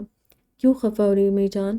تمہیں سب حق ہے، لیکن یوں خود کو کمرے میں بند کر کے اذیت کیوں دے رہی ہو؟ لارڈس اس کے بالوں کو سہلاتا۔ نویرا کا ہاتھ اچانک تھم گیا۔ پتہ نہیں کیوں آفاق صاحب کی باتوں کے بعد وہ عائدہ سے اس تلخی کی امید نہیں کر رہی تھی۔ وہ بہت مان اور پیار سے اس کے پاس آئی تھی۔ اس کی باتوں سے انہیں تکلیف تو ہوئی تھی، لیکن انہوں نے خود کو سنبھالتے ہوئے اسے پچکارا۔ ممی پلیز آپ جائیں یہاں سے، اس نے لیٹے لیٹے رکھائی سے کہا، اور تکیے میں اپنی آنکھوں سے بہتے آنسوؤں کی نمی کو جذب ہونے دیا۔ لاکھ چھپاتی لیکن وہ ماں تھی۔ بھلے اس کو سالوں خود سے دور رکھا تھا، لیکن اس کی آنسوؤں میں بھیگی آواز سے اس کا غم جان گئی تھی۔ اسے سینے سے لگانا چاہتی تھی، اسے بتانا چاہتی تھی کہ وہ اس سے بہت محبت کرتی ہے، لیکن وہ جانتی تھی یہ سب عائدہ کے لیے بار بار کہے گئے جملے ہیں، اور اس کے نزدیک ان کی کوئی اہمیت نہیں ہے۔ بوجھل دل کے ساتھ اس کے کمرے سے باہر نکل گئی۔ وہ رو رہی تھی اور اکیلے میں ابھی اور رونا چاہتی تھی، اس لیے انہوں نے اسے اکیلا چھوڑ دیا۔ اس وقت وہ عائدہ کے لیے اور کچھ نہیں کر سکتی تھی۔ یہ تمہاری بہت بڑی نیکی ہے جو تم ایک ایسے شخص کو گھر لے آئے ہو جو تمہارا سب سے بڑا گنہگار ہے۔ اس کا اجر تمہیں اللہ ضرور دے گا۔ چائے کی پیالی سائڈ ٹیبل پہ رکھتے ہوئے وہ شہر سے تشکر آمیز لہجے میں بولی۔ شہر کے نزدیک ان تعریفی الفاظ کی کوئی اہمیت نہیں تھی۔ اسے یہ سب کر کے کوئی میڈل سینے پہ نہیں سجانا تھا۔ یہ تو بس ایک فرض تھا جو وہ نبھائے جا رہا تھا، اور اس کو نبھانا تھا جب تک اس کی زندگی تھی، جب تک اس کی زندگی تھی۔ یہ سب میرا فرض ہے۔ وہ بھلے میرے جتنے گنہگار سہی، لیکن ایک قرض تو ہے نا ان کا مجھ پر۔ بس اسی ناطے سے مجھے ذمہ داری اٹھانی ہے۔ چائے کے کپ کے کناروں پہ انگلی پھیرتے اس نے دھیمے لہجے میں کہا، جانتی تھی وہ کس کرب سے گزر رہا ہے۔ اتنے سال گزر گئے جب وہ خود اس ذلت بدنامی کو بھلا نہیں پائی تھی، تو کیسے ممکن تھا وہ سب کچھ بھول پاتا، جبکہ اس نے تو اس ذلت اور بدنامی کے ساتھ ساتھ مشکلات بھی دیکھی تھی۔ فرائض یک طرفہ نہیں، دونوں طرف سے ہوتے ہیں، لیکن انہوں نے اس کی اہمیت کو کہاں سمجھا۔ اگر سمجھا ہوتا تو ہمارا خاندان یوں نہ بکھر تھا۔ پاس بیٹھی شمائلہ نے کہا، ان کے گناہ کا بوجھ مجھے تم سے نظریں نہیں ملانے دیتا۔ اس نے ہتھیلی سے اپنی آنکھوں کے نم گوشوں کو صاف کیا۔ شہر کے سنجیدہ چہرے پہ ایک بامعنی مسکراہٹ ابھری۔ عورت اپنا غم، اپنا درد آنسو بہا کر ہلکا کر لیتی ہے، لیکن مرد اس کی طرح آنسو نہیں بہا سکتا۔ اسے یہ درد کا آتش فشاں اپنے اندر دبا کر رکھنا ہی ہوتا ہے تاکہ اس پر مضبوطی اور طاقت کا لیبل چسپا رہے۔ اس نے اپنی بے بسی پہ سر جھکایا۔ تم انہیں معاف کر دو شہیر، اس طرح شاید اللہ ان کی اذیت میں کمی کر دے۔ اپنی نشست سے تھوڑا آگے ہو کر وہ اس کا بازو تھام کر التجائیہ بولی، اس وقت ہمارے گنہگار تو نہیں ہیں۔ سب سے زیادہ جس کے گنہگار ہے، اصل معافی انہیں اسی سے مانگنی ہے جس کے ساتھ انہوں نے سب سے زیادہ برا کیا ہے۔ کیا معلوم وہ آج کس حال میں ہو؟ چاہ کر خود کو تلخ ہونے سے روک نہیں پایا تھا۔ شہر کی بات پر اس نے نظر چرا لی۔ یہ وہ مقام تھا جہاں آ کر ہمیشہ یہ بات ختم ہو جاتی تھی۔ دونوں اس سے آگے کچھ نہیں کہہ پاتے تھے، سو آج بھی آگے خاموشی ہی تھی۔ عائدہ وہ بک شاپ سے نکل رہی تھی جب کسی نے آواز دی۔ اس نے چونک کر پلٹ کر دیکھا اور اگلے ہی لمحے اپنے قدم آگے بڑھا دیے۔ کیا تم نے مجھے پہچانا نہیں؟ عزیر اسے یوں جاتا دیکھ کر تیزی سے اس کے سامنے آ کھڑا ہوا۔ عائدہ نے بے بسی سے لب کاٹے۔ وہ اس شخص کو کیوں کر بھول سکتی تھی؟ وہ اس شام کو کس طرح بھول سکتی تھی؟ اس حادثے کو کیسے فراموش کر سکتی تھی؟ حالانکہ اس واقعے کو 2 ماہ گزر گئے تھے، لیکن وہ ایک پل بھی اسے اپنے ذہن سے نکال نہیں پائی تھی۔ جی کہیے، انتہائی روڈ انداز میں وہ سنجیدہ چہرے کے ساتھ بولی۔ کیا ہم کہیں بیٹھ کر بات کر سکتے ہیں؟ عزیر کی اگلی بات نے اسے حیران کر دیا۔ دل میں اچانک 10 طرح کے وسوسوں نے سر اٹھایا۔ دل تو کر رہا تھا وہاں سے بھاگ جائے، پھر بھی پتہ نہیں کیسے اس نے سر اسبات میں ہلا دیا۔ تمہیں کتابیں پڑھنے کا شوق ہے؟ بک شاپ کے بالکل برابر میں بنی کافی شاپ میں بیٹھتے ہوئے عزیر نے کہا۔ عائدہ جانتی تھی کم سے کم یہ بات پوچھنے کے لیے تو ASP عزیر احمد نے اسے اپنے ساتھ کافی پینے کی دعوت نہیں دی؟ ہاں، اچھا ٹائم پاس ہو جاتا ہے۔ عزیر نے ہلکی سی مسکراہٹ سے عائدہ کے بیزار چہرے کو دیکھا اور پھر اپنے سامنے پڑی بلیک کافی میں شکر ملانے لگا۔ تم اور کیا کرتی ہو سوشل میڈیا استعمال کرنے کے علاوہ؟ عائدہ اس کی بات کا ریفرنس سمجھتی تھی۔ اندر ہی اندر عزیر کا یہ جملہ اسے خاصا شرمندہ کر گیا، لیکن وہ عائدہ تھی جو ڈٹائی کے سب ریکارڈ توڑ چکی تھی، لہٰذا اپنی شرمندگی اور عزیر کی تیر اندازی کو خاطر میں نہ لاتے اس نے خود پہ قابو پایا۔ میں یہ بات آپ کو بتانا ضروری نہیں سمجھتی۔ جواب اس قدر رکھائی سے آیا کہ چند لمحے عزیر اس کا منہ دیکھتا رہا۔ چلو، جو ضروری بات ہو وہی بتا دینا۔ اگلی بار کسی لڑکے کے ساتھ ڈیٹ پہ جاؤ تو مجھے انفارم کر دینا۔ ہر بار اتفاقات ممکن نہیں ہوتے۔ اسے باقاعدہ چڑھانے والے انداز میں بولا تھا۔ کیا آپ نے یہاں مجھے میری انسلٹ کرنے کے لیے بلایا ہے؟ گونگ ہی تو رہ گئی تھی۔ عزیر کی بات نے اسے تپا دیا تھا۔ ایک لمحے کو عزیر کو بھی اپنی غلطی کا احساس ہوا۔ اس بار اس کا لہجہ نرم اور انداز دوستانہ تھا۔ میرا مقصد تمہاری انسلٹ نہیں ہے، اصلاح ہے۔ وہ ماں باپ کی محبت سے خائف تھی، ایک غیر کے خلوص کو کس خاطر میں لاتی؟ سب کو میری اصلاح کی فکر ہی کیوں کھائی جاتی ہے؟ عزیر چونکا۔ سب کون؟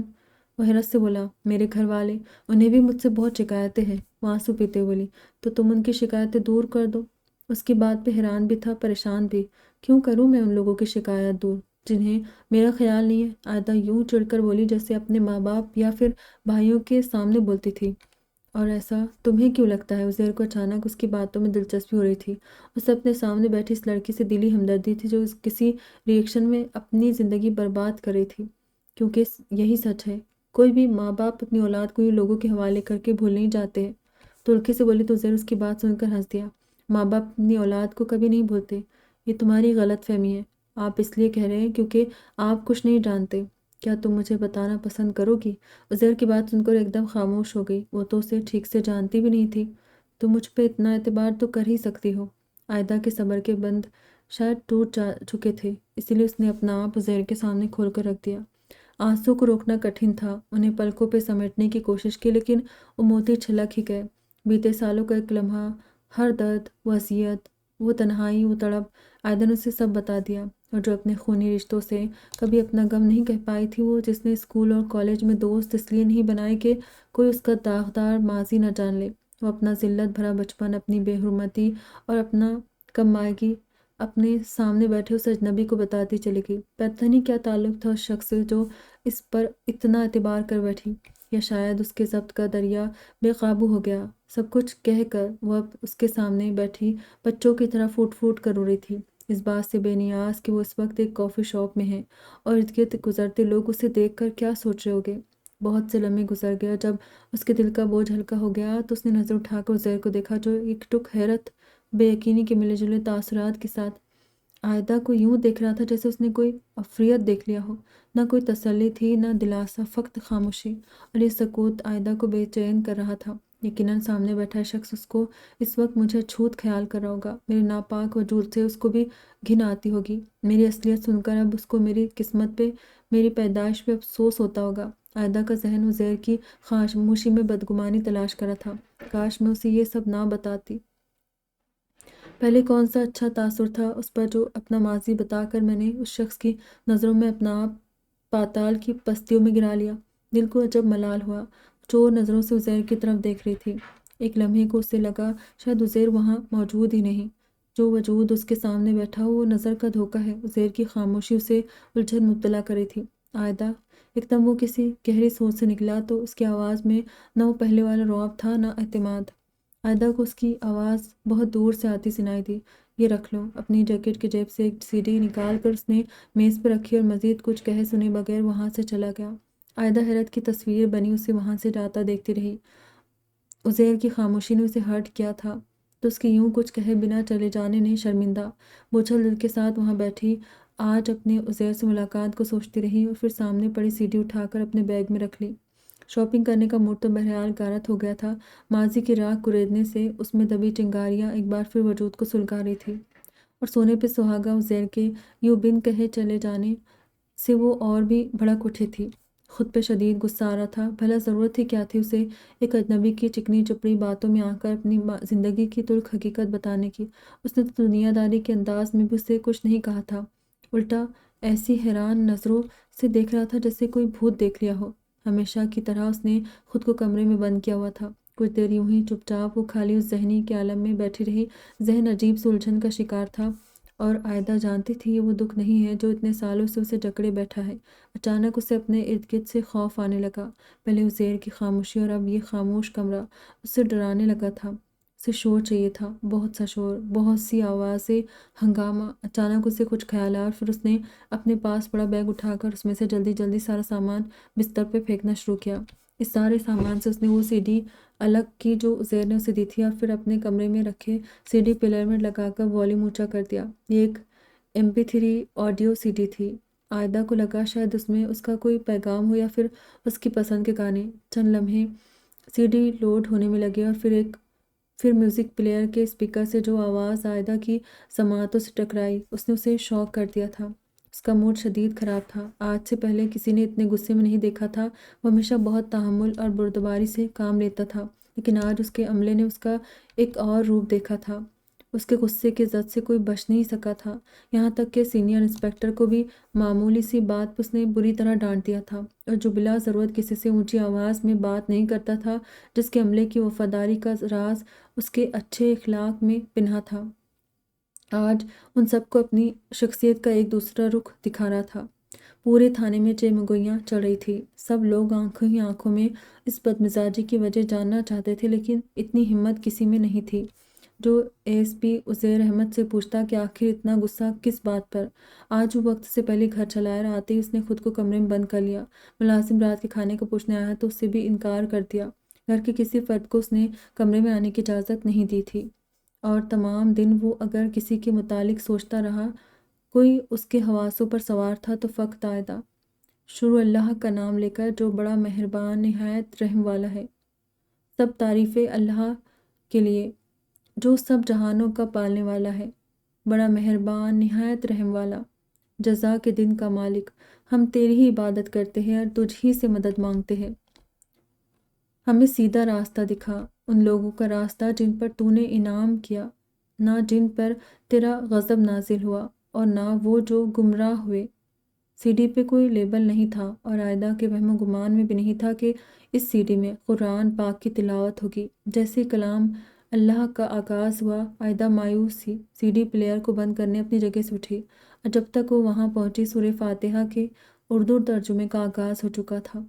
عائدہ نے بچپن میں نانی کی مہربانی سے قرآن پڑھا تھا، اور اس کے بعد نہ تو کبھی کسی نے کہا اور نہ خود وہ اس پاک کتاب کے قریب گئی۔ اسکول کالج میں بھی کورس کی کتابوں میں جو پڑھا اس کا مقصد پاس ہونا تو تھا، مگر ہدایت کے اس پیغام کو سمجھنا ہرگز نہیں تھا جو اللہ نے اپنے بندوں کو سیدھی راہ دکھانے کے لیے ان پر انعام کی صورت اتارا تھا۔ اس کے بڑے ہوئے ہاتھ رک گئے۔ ہم تیری ہی عبادت کرتے ہیں اور تجھ ہی سے مدد مانگتے ہیں۔ کب کی تھی اس نے اللہ کی عبادت، کب مانگی تھی اس سے مدد، اور کچھ نہیں تو اس بے سکونی اور کرب سے نجات کی دعا بھی کہاں مانگی تھی اس نے کبھی؟ اللہ کی بارگاہ میں ہاتھ کیسے اٹھاتے ہیں وہ تو یہ بھی نہیں جانتی تھی۔ ان لوگوں کا راستہ جن پر تو نے انعام کیا، نہ جن پر تیرا غضب نازل ہوا، اور نہ وہ جو گمراہ ہوئے، وہ بھی تو گمراہوں میں سے تھی۔ خود ترسی اور مظلومیت کی توجیہات کا لبادہ اوڑھے وہ کیا کچھ نہیں کر رہی تھی؟ ماں باپ کی نافرمانی اور تذلیل، نامحرم مردوں سے دوستی، غیر اخلاقی گفتگو، اس پر بھی تو گمراہی کا ٹیگ لگا تھا، وہ بھی تو نافرمانوں میں تھی، پھر کیوں کر وہ اللہ کے غضب سے بچ سکتی تھی؟ سب ٹھیک تو ہے نا شہیر؟ مجھے ملازم نے فون کر کے بتایا تم پچھلے کچھ دنوں سے بہت پریشان ہو۔ وہ انتہائی فکرمندی سے اس کی طرف دیکھ رہا تھا۔ وہ دونوں بچپن کے گہرے دوست تھے، اور ایک ہی فیلڈ میں ہونے کے بعد دوستی بھی بہت زیادہ تھی۔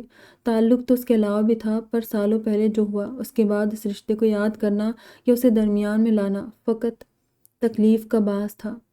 عزیر کے بدلتے مزاج اور چڑچڑے پن کی داستان جب گھر کے ملازم کی زبانی اس تک پہنچی تو وہ خود کو روک نہ پایا۔ میری طبیعت ٹھیک نہیں ہے، اس نے نظریں چرائی۔ تم مجھ سے کچھ چھپا رہے ہو؟ دیکھو میں تمہارا دوست ہی نہیں، کزن بھی ہوں۔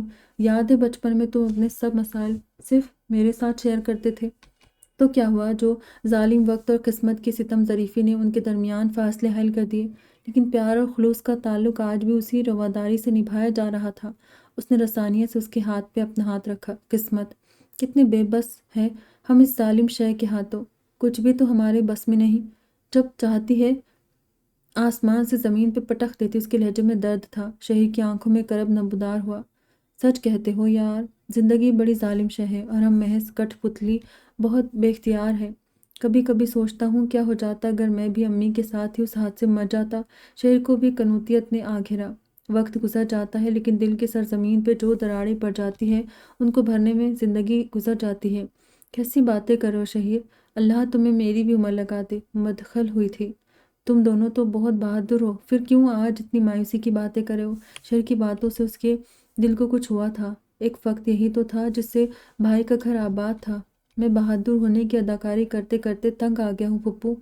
نہیں رہنا مجھے بہادر، نہیں دکھنا مجھے مضبوط۔ میں بتانا چاہتا ہوں سب کو کہ میں ایک انتہائی کمزور انسان ہوں۔ ایک ٹوٹے ہوئے خاندان کا فرد ہونے کے باعث میری شخصیت میں جو توڑ پھوڑ ہوئی ہے اس پہ پردے ڈالتے ڈالتے تھک چکا ہوں۔ جانتی ہے کتنا اذیت دیتا ہے ایک ایسے شخص کے پاس جانا جو آپ کی زندگی کی محرومیوں کا موجب ہو، جس کی بدولت آپ نے اور آپ کی ماں نے ذلت و رسوائی سہی، جس نے ایک نہیں تین زندگیاں برباد کی۔ یہ کرب مجھے دن رات مارتا ہے کہ میں ایک ریپسٹ کا بیٹا ہوں جس نے ایک کمسن بچی کو اپنی ہوس کا نشانہ بنایا۔ آپ نہیں جانتی، جب بھی آس پڑوس کے لوگ امی کے پاس آ کر ماضی کے حوالے دیتے اور ان کو برا بھلا کہتے تھے، امی گھنٹوں اکیلی روتی رہتی تھی۔ میں سب جانتا تھا لیکن میں کبھی ان کے آنسو پوچھنے کی ہمت نہیں کر سکا۔ میں کہاں سے بہادر ہوا، وہ تلخی سے بولا تو عزیر کا ضبط بھی ختم ہو گیا۔ ٹھیک ہے تو کہہ رہا ہے شہیر، لیکن یہ اذیت تم نے اکیلے نہیں سہی، اس بدنامی کو ہمارے پورے خاندان نے جلا ہے میرا دوست۔ دنیا کی زہریلی باتیں سن کر ہم نے بھی اس تلخی کو سالہ سال برداشت کیا ہے۔ آج بھی یہ موضوع سر اٹھانے نہیں دیتا۔ جو کچھ ماموں نے کیا اسے ہم میں سے کوئی بھی نہیں بھلا سکتا۔ ارے میں تو اپنے سامنے بیٹھی اس لڑکی کو تسلی و دلاسا بھی نہیں دے سکا جس کی زندگی سے بچپن کی معصومیت چھیننے والا کوئی اور نہیں میرا اپنا تھا، پھٹ پڑا تھا۔ اس دن عائدہ سے ملنے کے بعد عزیر پہ جو انکشاف ہوا وہ کسی الیکٹرک شاک سے کم نہیں تھا۔ سارا کچھ کسی فلم کی طرح ذہن کے پردے پہ چلنے لگا۔ عائدہ کی آنکھوں میں جو اذیت تھی وہ زہر سے زیادہ، اور کون سمجھ سکتا تھا کہ وہ خود اس واقعے کا چشمدید گواہ تھا۔ اس دن شارق نے عائدہ کے ساتھ جو کیا اور اس کی چیخوں کی آواز میں حنا کے ساتھ شہیر اور عزیر بھی اس کے پیچھے پیچھے کمرے میں آئے تھے۔ اپنی بچپن کی دوست کو یوں روتا بلکتا دیکھ کر خود بھی پریشان ہوا تھا۔ اس کے ساتھ کیا ہوا یہ سب اس وقت تو اس کی سمجھ میں نہیں آیا تھا، لیکن اپنے ماں باپ کے جھگڑے، حنا کا شہیر کو لے کر گھر چھوڑ کر چلے جانا اور پھر شارق کا طویل عرصے تک فرار، لوگوں کی باتیں کم عمری میں اسے سب کچھ سمجھانے کے لیے کافی تھا۔ کیا کہا تم نے؟ تم عزیر، تم اس لڑکی سے ملے؟ تم عائدہ سے ملے؟ کب ملے تم اس سے؟ کہاں ملی وہ تمہیں؟ شہر کی آنکھیں پھٹی کی پھٹی رہ گئی۔ شمیلہ بھی چونکی تھی۔ چند ماہ کی عائدہ کو پہلی بار سجیلا اپنے گھر لے کر آئی تھی اور پھر سالہ سال اس بچی کا ان کے گھر سے رشتہ جڑا رہا۔ وہ ان کی زندگیوں سے دور چلی گئی تھی مگر رشتہ ختم ہی نہیں ہوا تھا۔ فرق صرف اتنا تھا کہ اب اس کی باتیں دل کو سکون اور ہونٹوں کو مسکراہٹ نہیں بخشتی تھی بلکہ ضمیر پہ بوجھ پڑ جاتا تھا۔ عزیر نے بوجھل دل کے ساتھ اپنی اور عائدہ کی ملاقات حرف بحرف ان دونوں کو سنا دی۔ اسے کہاں اور کن حالات ملی یہ بات تو شہیر کے علم میں بھی تھی۔ وہ اس وقت کس طرح کے ذہنی بحران سے گزر رہی ہے، کیسے اپنوں سے بدگمان ہے اور اس کا بدلہ اپنا آپ برباد کر کے لے رہی ہے، وہ سب اسے بتاتا رہا۔ شہیر اور شمائلہ بت بنے عزیر کی باتیں سن رہے تھے۔ تم مجھے اس کے پاس لے چلو، میں اس سے ملنا چاہتی ہوں، اسے ہاتھ جوڑ کے معافی مانگوں گی، بس ایک بار وہ میرے بھائی کو معاف کر دے۔ وہ اچانک ہوش میں آئی تھی۔ آپ اس سے صرف اپنی غرض کے لیے ملنا چاہتے پھپھو، آپ کو اس سے زیادہ اپنے بھائی کا خیال ہے، یہ جان کر بھی کہ وہ کس ٹوٹ پھوٹ کا شکار ہے، کتنی اب نارمل زندگی گزار رہی ہے، آپ اس کے پاس جا کر بابا کے گناہوں کی معافی وصول کرنا چاہتی ہے۔ شہر کے لہجے میں حیرت تھی، بے تحاشا حیرت۔ مجھے معاف کر دینا بیٹا، لیکن میں اس خود غرضی کے لیے مجبور ہوں کہ جو سالوں سے اس بستر مرگ پہ زندہ لاش بنا پڑا ہے نا، یہ میرا ماں جایا ہے۔ اس کی بے بسی اور لاچاری مجھے خون کے آنسو رلاتی ہے، جانتے ہوئے کہ یہ شخص اللہ اور اس کے بندوں کا گنہگار ہے، اور یہ بھی کہ اسے اپنے کیے پہ نہ ندامت تھی نہ شرمندگی۔ میں اسے اس طرح عبرت کی تصویر بنے نہیں دیکھ سکتی عزیر۔ کیا تمہیں اس پہ رحم نہیں آتا؟ یہ شخص تمہارا باپ بھی تو ہے، وہ روتے بولی۔ اسی ایک رشتے کی حرمت کو سامنے رکھتے میں امی کی وفات کے بعد انہیں اپنے پاس لے آیا تھا۔ میرا اللہ جانتا ہے میں نے اپنے فرائض سے غفلت نہیں برتی، لیکن ان کے جرم کے لیے انہیں معاف بھی نہیں کر سکتا۔ دسمبر کی شام کی ساری سردی، اس وقت شہر کی لہجے متر آئی۔ شمائلہ محض لب کاٹتی رہ گئی جبکہ عزیر خود بھی سر تھامے بیٹھا تھا۔ مجھے آپ سے ایک اجازت چاہیے۔ ناشتے کی میز پہ گھر کے سبھی افراد جمع تھے اور خلاف معمول آج عائدہ بھی وہاں ان کے ساتھ بیٹھی تھی۔ یہ بات سب لوگوں کے لیے حیران کن تھی۔ اس کے سونے جاگنے کے اوقات سے سبھی واقف تھے مگر کسی نے اسے اس بات کا احساس نہ دلایا۔ کیسی اجازت میاں جان؟ نویرہ اسے خوشی خوشی ناشتہ سرو کر رہی تھی۔ یوں تو پہلے بھی وہ اپنے کمرے تک محدود رہتی تھی لیکن کچھ عرصے سے اس کا رابطہ ساری دنیا سے کٹ گیا تھا۔ وہ پہلے سے زیادہ بہت بدل گئی تھی۔ بہت دنوں سے گھر کا ماحول پرسکون تھا۔ وہ بات بے بات لڑائی جھگڑے اب قصے پاری نہ تھے۔ نویرہ اس کے یوں دھیمے لہجے میں اجازت طلب کرنے پہ تو اور بھی سرشار ہو گئی تھی۔ میں قرآن اکیڈمی جوائن کرنا چاہتی ہوں، اس نے بے حد اعتماد سے کہا۔ ہدایت صرف انہی کو ملتی ہے جنہیں اللہ دینا چاہتا ہے، اور وہ لمحہ ہدایت تھا جو عائدہ کی زندگی کو بدلنے کے لیے کافی تھا۔ عزیر کی دی ہوئی قرآن کی آڈیو سی ڈی اس نے پچھلے چند ہفتوں میں کئی بار سنی تھی۔ ہر بار اس کا دل بے چین ہو جاتا تھا۔ کلام اللہ کا ترجمہ سنتے اسے اپنے آنسوؤں پہ قابو نہ رہتا تھا۔ ہر ایک لفظ اسے اپنے لیے اتری نصیحت لگتا۔ بھٹکے ہوئے لوگوں کا بیان سن کر اپنی ذات آئینہ میں نظر آتی تاسف اور ملال بڑھ جاتا۔ وہ ہدایت سے کتنی دور تھی، ہر لمحہ قسمت پہ شکوہ کناں رہتی، لیکن اس حق سے دور کہ قسمت عطائے ربی ہے۔ برائی کا جواب بھلائی سے دینے کا حکم ہے اور غم پہ صبر کرنا اللہ کو پسند ہے۔ جو عائدہ کے ساتھ ہوا وہ اس کا مقدر تھا، لیکن اس نے اس کا ذمہ دار ہمیشہ اپنے والدین کو ٹھہرایا، ان کو سزا دینے کی ٹھان لی اور خود کو دن رات بدلے کی آگ میں جلا کر خاک کر ڈالا۔ وہ نہیں جانتی تھی وہ پیارے نبی محمد صلی اللہ علیہ وسلم کی امت میں سے تھی، جنہوں نے پتھر کھا کر بھی دشمنوں کے لیے خیر کی دعا کی، جنہوں نے معافی کو اپنا طریقہ بنایا۔ وہ کس قدر بھٹکی ہوئی تھی، اس بات کا احساس اسے قرآن کی تلاوت سننے کے بعد ہوا۔ وہ جو اس دن عزیر کے یوں چپ چاپ وہاں سے چلے جانے اور وہ سی ڈی اسے پکڑانے پہ حیران تھی۔ اس پہ یہ راز کھلا کہ کیوں عزیر نے اسے کوئی تسلی نہیں دی، کیوں اس کے ساتھ ہوئی زیادتی پہ اظہار تاسف نہیں کیا۔ وہ ایک بار پھر اس کی ممنون تھی۔ بے شک کلام اللہ سے بہتر کوئی دلاسا نہیں۔ قرآن اکیڈمی؟ لیکن کیوں؟ تم نے تو قرآن پڑھا ہوا ہے۔ نویرہ کو اس کی بات سن کر تعجب ہوا۔ یوں بھی ان کا گھرانہ نام کی حد تک تو مسلمان تھا، لیکن عملی زندگی میں دین سے دوری کا یہ عالم تھا کہ فرائض پورے کرنا بھی مشقت لگتا تھا۔ اگر والدین گھر میں دینی ماحول رکھیں تو اولاد کی دینی و دنیاوی تربیت کرنا سہل ہوتا ہے، مگر جو محض دنیا داری میں مبتلا ہو جائیں وہ دنیا کی مشقت میں تھک جاتے ہیں، پھر بھی تہی دامن رہتے ہیں۔ پڑھا ہوا ہے لیکن نہ تو اس کی سمجھ رکھتی ہوں نہ اس کی عملی زندگی میں اہمیت معلوم ہے، اس لیے آپ سے گزارش ہے کہ میرا داخلہ کسی قرآن اکیڈمی میں کروا دے۔ اس کا انداز دو ٹوک تھا اور پھر اس نے نہایت اطمینان کے ساتھ اپنے سامنے پڑے ناشتے کی پلیٹ میں رکھا آملیٹ ختم کیا اور خاموشی سے واپس اپنے کمرے میں چلی گئی۔ یہ اچانک اس کو کیا ہو گیا؟ وہ ڈائننگ روم سے نکلی تو نویرہ نے اپنے اندر کی حیرت کو باہر نکالا۔ کوئی نیا تماشا کرنے کی سوچی ہوگی۔ اس سے پہلے کہ کوئی اور بات پہ اپنی رائے کا اظہار کرتا، سنبل نے طنزیہ انداز میں کہا۔ نویرہ ہی نہیں، آفاق صاحب نے بھی اس کی بات پہ سر اٹھا کر اسے دیکھا۔ تم چپ رہو۔ ماں اور باپ کو اپنی بیوی کی طرف دیکھتا پا کر شیراز نے اسے گھرکا۔ عائدہ اگر قرآن کلاس میں جانا چاہتی ہے تو اسے جانے دو۔ شیراز تم کل ہی عائدہ کا داخلہ کسی نزدیکی قرآن اکیڈمی میں کرا دینا۔ آفاق صاحب نے اپنا فیصلہ سنا دیا تھا، اس سے آگے کسی کو بات کرنے کی جرأت ہرگز نہ تھی۔ یہ حقیقت جاننے کے بعد کہ یہ وہی لڑکی ہے جس کی بربادی کے زخم آج بھی کسی ناسور کی طرح شہیر کے دل میں ہرے ہیں، وہ بہت ڈسٹرب ہو گیا۔ وہ دن فقط عائدہ کے لیے ہی قیامت نہیں تھا، وہ قیامت شہیر پر بھی ٹوٹی تھی۔ اس دن عائدہ کے بچپن کو مسخ کرنے کے بعد شارق وہاں سے فرار ہو گیا تھا، لیکن شاہ رخ کی بدنامی اور مکروہ فعل کی داستان جنگل کی آگ کی طرح ہر سو پھیل گئی۔ حنا اور شارق کی علیحدگی شہیر کے لیے ایک اور ذہنی اذیت تھی۔ باپ کے ہوتے ہوئے یتیموں سے زندگی گزارنے کا کرب وہی جانتا ہے جو اس تکلیف سے گزرا ہو۔ وہ عائدہ سے مل کر معذرت کرنا چاہتا تھا، کوئی تسلی دینا چاہتا تھا، لیکن اس کا سامنا کرنا اتنا آسان نہیں تھا، کیونکہ یہ تو خود عزیر بھی نہیں کر پایا تھا۔ حالانکہ ایک عرصے سے وہ چاہتا تھا کسی طرح عائدہ کے متعلق معلوم ہو جائے اور وہ جان پائے آج وہ لڑکی کیسی زندگی گزار رہی ہے، زندہ بھی ہے یا مگر وہ چاہ کر بھی اس کے آنسو نہیں پہنچ سکا تھا۔ ان سب کا گنہگار ایک ہی شخص ہے، وہ اسے کیسے بتاتا؟ ایک اتفاق تھا کہ اس دن عزیر اس بک شاپ سے وہ قرآن پاک کی تلاوت والی سی ڈی لینے آیا تھا، جہاں اس کی عائدہ سے اتفاقی ملاقات ہوئی، اور بے ساختہ عزیر نے وہ سی ڈی نکال کر عائدہ کو دے دی۔ بے شک کلام اللہ دلوں کے لیے تسکین کا باعث ہے، اور عائدہ بھی تو سکون کی متلاشی تھی۔ میں عائدہ سے شادی کرنا چاہتا ہوں۔ ہم کیا چاہتے ہیں یہ کبھی کبھی ہم خود نہیں سمجھ پاتے ہیں۔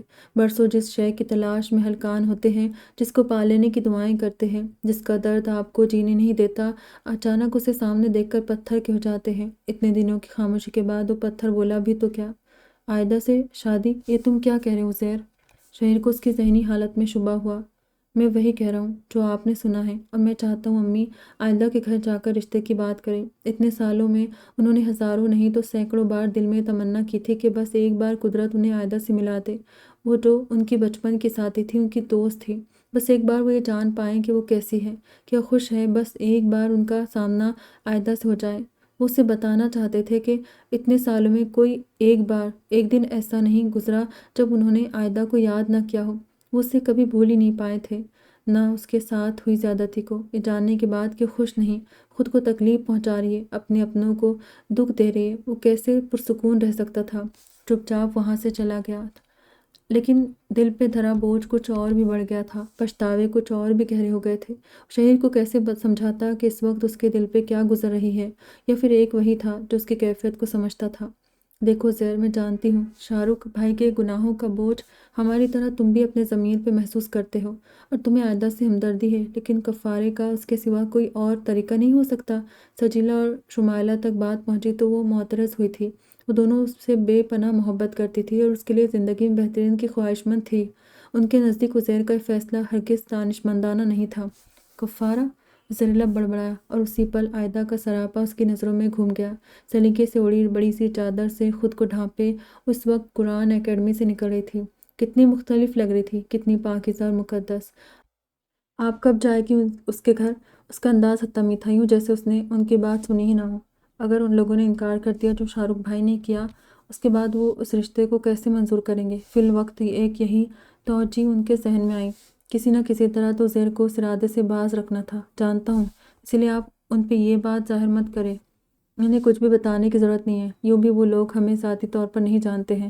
وہ جیسے سب کچھ طے کر کے بیٹھا تھا۔ اس نے جس قطعیت سے ماں اور خالہ کو یہ سب کہا، اس کے بعد ان کے پاس اب مزید اس رشتے کی مخالفت کی گنجائش نہیں تھی۔ یوں بھی وہ اپنے معاملات میں خود مختار تھا، اور اگر سجیلا اس کی بات نہیں مانتی تو وہ کوئی اور دوسرا حل نکال سکتا تھا۔ شہر البتہ اس معاملے میں خاموش تھا، اس کے لیے یہ سب بہت شاکنگ تھا۔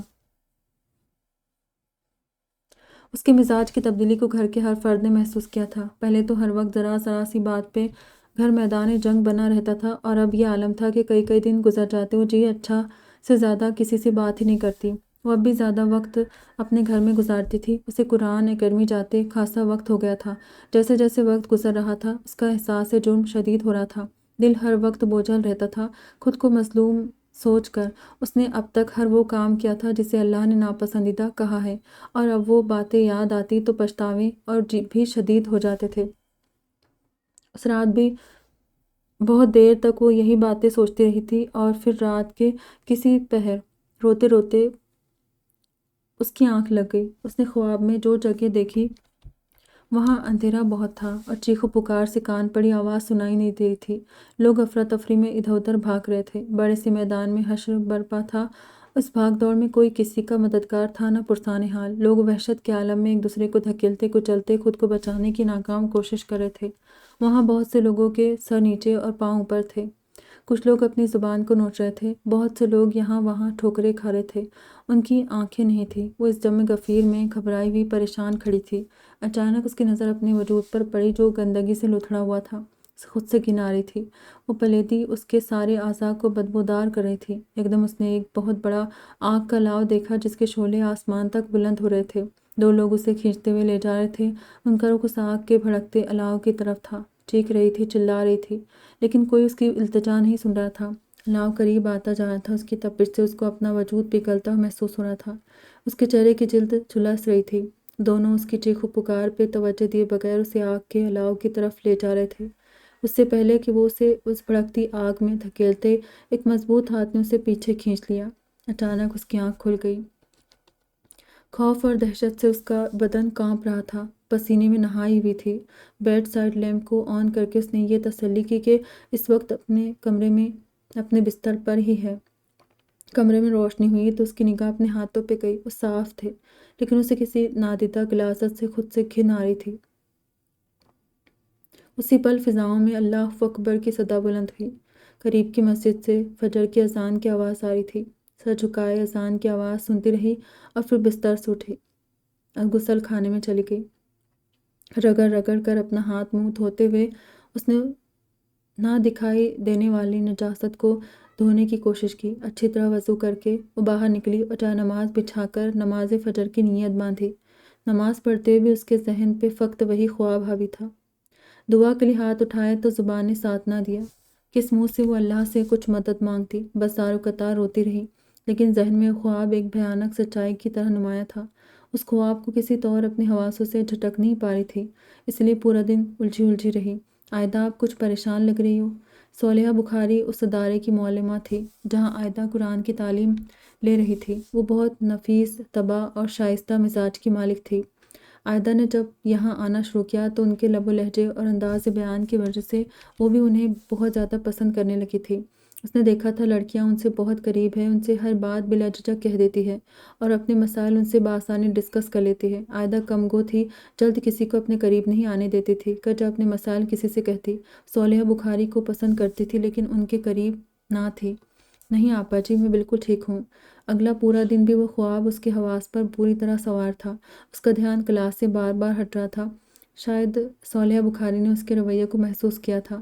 کلاس سے نکلنے والی سب سے آخری لڑکی تھی۔ کمرے میں اس وقت ان دونوں کے سوا کوئی موجود نہیں تھا۔ میں نے نوٹ کیا ہے، آپ یہاں کسی سے بات چیت نہیں کرتی ہے، بہت خاموش رہتی ہے۔ میں نہیں جانتی یہ آپ کی طبیعت کا حصہ ہے یا لوگوں سے دور رہنے کی ایک صحیح۔ ان کا لہجہ ہمیشہ کی طرح شائستہ تھا۔ میں کم بات کرتی ہوں، یہ میری عادت ہے۔ اس نے بمشکل مسکرانے کی کوشش کی۔ پریشان تو تھی، اور پریشان ہونے سے زیادہ وہ خوفزدہ تھی، لیکن کیا یہ بات کوئی اس کا چہرہ دیکھ کر اندازہ کر سکتا تھا؟ کم بولنا اچھی بات ہے، اچھی عادت ہے، لیکن یوں سب سے الگ تھلگ رہنا اور دل کی باتوں کو دل میں رکھنا اچھی بات نہیں۔ جو باتیں دل کو پریشان کریں ان کو کہہ دیتے ہیں، اس طرح دل کا بوجھ ہلکا ہو جاتا ہے۔ ہو سکتا ہے کوئی دوسرا آپ کی وہ پریشانی حل کر دے۔ وہ فقط معلمہ نہیں تھی، اس کلاس کی ہر لڑکی سے ان کا رویہ دوستانہ تھا۔ لڑکیاں خود ان سے اپنے مسئلے بانٹتی تھی۔ وہ بہت عرصے سے عائدہ کی خاموشی نوٹ کر رہی تھی، لیکن آج عائدہ کی پریشانی اس کے چہرے، اس کے ہر عمل سے عیاں تھی، اس لیے انہوں نے اس سے بات کرنے کی ٹھانی۔ آپا، وہ فقط پریشان نہیں تھی بلکہ خوفزدہ تھی۔ اسے تسلی اور دلاسا تو بہرحال چاہیے تھا۔ ایسے میں صالحہ بخاری کے محبت بھرے جملوں نے اسے ہمت دلائی تھی۔ بولو بچے، شفقت سے کہتی اس کے قریب ہی بیٹھ گئی۔ آپا، انسان سے زندگی میں جانے انجانے میں بہت سی غلطیاں اور گناہ سرزد ہو جاتے ہیں۔ ہم لاکھ چاہ کر بھی وہ وقت واپس نہیں لا سکتے جب ہم سے وہ غلطیاں سرزد ہوئی ہوں۔ بھلے آگے جا کر ہم اس برائی کے راستے سے پلٹ بھی آئیں تو ان ماضی کے گناہوں سے چھٹکارا کیسے پائیں؟ کیونکہ ہر ایک عمل کا ریکارڈ تو اللہ کے پاس محفوظ ہے۔ پھر اس کی سزا سے کیسے بچا جا سکے؟ یہ وہ سوال تھا جو اسے رات دن پریشان کر رہا تھا۔ آخر ایسا کیا کرے جو ماضی کی غلطیوں کے عذاب سے چھٹکارا پائے؟ کیا آپ نے کبھی توبۃ النصوح کا لفظ سنا ہے؟ دھیمی سی مسکراہٹ سے بہت نرم لہجے میں گویا ہوئی۔ عائدہ نے ان کے بات کا کوئی جواب نہ دیا۔ توبہ کا مطلب ہوتا ہے اپنے چھوٹے بڑے تمام گناہوں کو چھوڑ کر اللہ کی طرف رجوع کرنا، جانے انجانے میں ہوئے ہر گناہ کی معافی مانگنا۔ اور گناہ فقط یہی نہیں جو ہم برائیوں میں مبتلا ہو کر اللہ کی نصیحت سے دور ہو جاتے ہیں، بلکہ اس کی دی ہوئی نعمتوں کی ناشکری کرنا بھی گناہ کے زمرے میں آتا ہے۔ جانتی ہو توبۃ النصوح کیا ہے؟ توبۃ النصوح یہ ہے کہ ہر طرح کے گناہوں کو چھوڑ دیا جائے، ان پہ پشیمان ہوا جائے اور ہمیشہ یہ عزم رکھا جائے کہ دوبارہ کبھی کوئی گناہ نہیں سرزد ہوگا۔ ان کے بات کرنے کا انداز دل میں اترنے والا تھا۔ تو کیا ہر گناہ کی معافی مل جاتی ہے؟ بہت الجھے ہوئے لہجے میں بولی صالحہ بخاری نے۔ مسکراتے ہوئے اس کی طرف دیکھا۔ اللہ کے آگے بندہ ہاتھ پھیلائے اور خلوص نیت سے کسی چیز کی تمنا کرے تو اسے ہمارے پھیلے ہاتھوں سے حیا آتی ہے۔ سورہ نور میں واضح حکم ہے کہ نجات کا رستہ توبہ میں ہے، اور پھر جب توبہ کرنے سے منافقت معاف ہو سکتی ہے تو ایسا کیسے ممکن ہے کہ ہماری جانے انجانے میں گناہوں کی توبہ قبول نہ کی جائے؟ بس شرط یہ ہے کہ وہ سب دوبارہ دہرایا نہ جائے، اور ایسا عمل جس سے اللہ کے کسی بندے کی حق تلفی ہوئی یا دل آزاری ہوئی تو اس سے بھی معافی مانگی جائے۔ اس دن صالحہ بخاری سے باتیں کرنے کے بعد وہ گھر واپس آئی تو بہت ہلکی پھلکی ہو چکی تھی۔ یہ جان کر اللہ بندوں پہ سب دروازے بند نہیں کرتا، اور کچھ بھی ہو جائے توبہ کا در ہمیشہ کھلا رہتا ہے، اس کے دل کا بوجھ ہلکا ہو گیا تھا۔ اس رات صلاۃ التوبہ پڑھنے کے بعد اس نے اللہ سے سچے دل سے اپنے ہر ایک فعل کی نہ صرف معافی مانگی بلکہ نویرہ اور آفاق سے بھی اپنی تمام بدتمیزیوں کی معافی مانگی جس پہ ان دونوں نے اسے معاف کر دیا تھا۔ تمہارے لیے ایک رشتہ آیا ہے، لڑکا بہت اچھی پوسٹ پہ ہے، مجھے اور تمہارے بابا کو تو بہت پسند ہے، اگر تم راضی ہو تو کیا اس رشتے کے لیے ہاں کر دے؟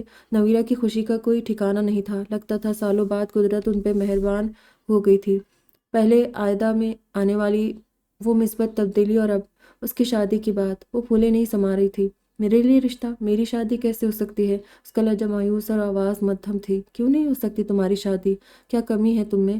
خوبصورت ہو، پڑھی لکھی ہو، اچھے خاندان سے تعلق ہے تمہارا، ایسی لڑکی کو تو ہر کوئی ہنس کر اپنی بہو بنا کر لے جائے گا۔ نویرہ نے اپنی بات پر زور دیتے ہوئے کہا، کیا لوگ جانتے ہیں میں ریپ وکٹم ہوں؟ اس صفاقانہ سچ پہ نویرہ کو شوق لگا تھا۔ وہ خود کو کتنا بے مول سمجھتی تھی، انہیں اس بات کا اندازہ ہی نہیں تھا۔ نہیں، وہ نہیں جانتے، اور ایسی بات انہیں بتانے کی ضرورت بھی کیا ہے؟ اللہ اللہ کر کے اتنے سالوں کے بعد تو اس بات پہ گرد جمی ہے، اور تم ایک بار پھر گڑے مردے اکھاڑنا چاہتی ہو؟ ان کے لہجے میں پریشانی واضح تھی۔ میں پہلے ہی آپ کے لیے بہت سے مسائل کھڑے کر چکی ہوں ممی، اور یہ نہیں چاہتی کہ میری وجہ سے آپ سب لوگ مزید کسی پریشانی میں مبتلا ہو۔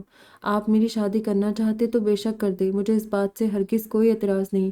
وہ کون ہے، کیا کرتا ہے، میں آپ سے یہ سوال ہرگز نہیں پوچھوں گی۔ میرے والدین ہونے کے ناطے آپ نے یقیناً میرے لیے بہترین فیصلہ کیا ہوگا، لیکن ممی میری صرف ایک شرط ہے، وہ جو بھی ہے اسے آپ کو میری زندگی کا اتنا بڑا سچ بتانا ہوگا۔ میں کسی کو دھوکہ دے کر اس کی زندگی میں ہرگز شامل نہیں ہو سکتی۔ عائدہ کی آنکھوں کی نمی نویرہ سے پوشیدہ نہیں تھی۔ یہ وہ عائدہ نہیں تھی جو زبان سے زہر میں بجھے تیر برساتی اور سب سے چھپ کر تکیے میں منہ چھپائے زارو قطار روتی تھی۔ تم سمجھتی کیوں نہیں ہو عائدہ؟ ان لوگوں سے یہ بات کرنے کے بعد کیا عزت رہ جائے گی ہماری؟ رشتہ داروں اور قریبی ملنے جلنے والوں میں سے تو کسی کا حوصلہ نہ ہوا کہ آگے بڑھ کر تمہارا ہاتھ مانگتے۔ اب جو اگر قسمت مہربان ہوئی ہے اور کسی نے آگے بڑھ کر رشتے کی بات کی ہے تو اسے خود بھگا دوں۔ انہوں نے محبت سے اس کی آنکھوں کے نم گوشوں کو صاف کرتے رسانی سے کہا اور اپنے سینے سے لگا لیا۔ ممی، کسی کو اس کے مقدر سے زیادہ نہیں ملتا، جو میرے نصیب میں لکھا ہے وہ مجھے ہر حال میں ملے گا، اس لیے آپ اس بات سے پریشان ہونا چھوڑ دیں۔ نویرہ کے سینے پہ سر ٹکائے وہ آج پرسکون تھی۔ سالوں بعد دونوں ماں بیٹی ایک دوسرے کے اتنے قریب آئی تھی۔ ماں ہوں تمہاری، کیسے پریشان نہ ہوں میری بیٹی؟ تمہیں کیا لگتا ہے وہ اتنا بڑا پولیس آفیسر، جب اسے تمہارے ساتھ ہونے والی ٹریجڈی کا پتہ چلے گا تو وہ تم سے شادی کے لیے راضی ہوگا؟ ویسے بھی اتنا اچھا رشتہ تو قسمت والوں کو ملتا ہے۔ عزیر ASP آفیسر ہے، اچھے کھاتے پیتے شریف لوگ ہیں، تمہارے بابا اور بھائیوں کو بھی وہ بہت اچھا لگا۔ اس کے بالوں کو سہلاتے انہوں نے اپنی بات اسے سمجھانے کی ایک اور کوشش کی۔ کیا کہا آپ نے؟ کون؟ ASP عزیر؟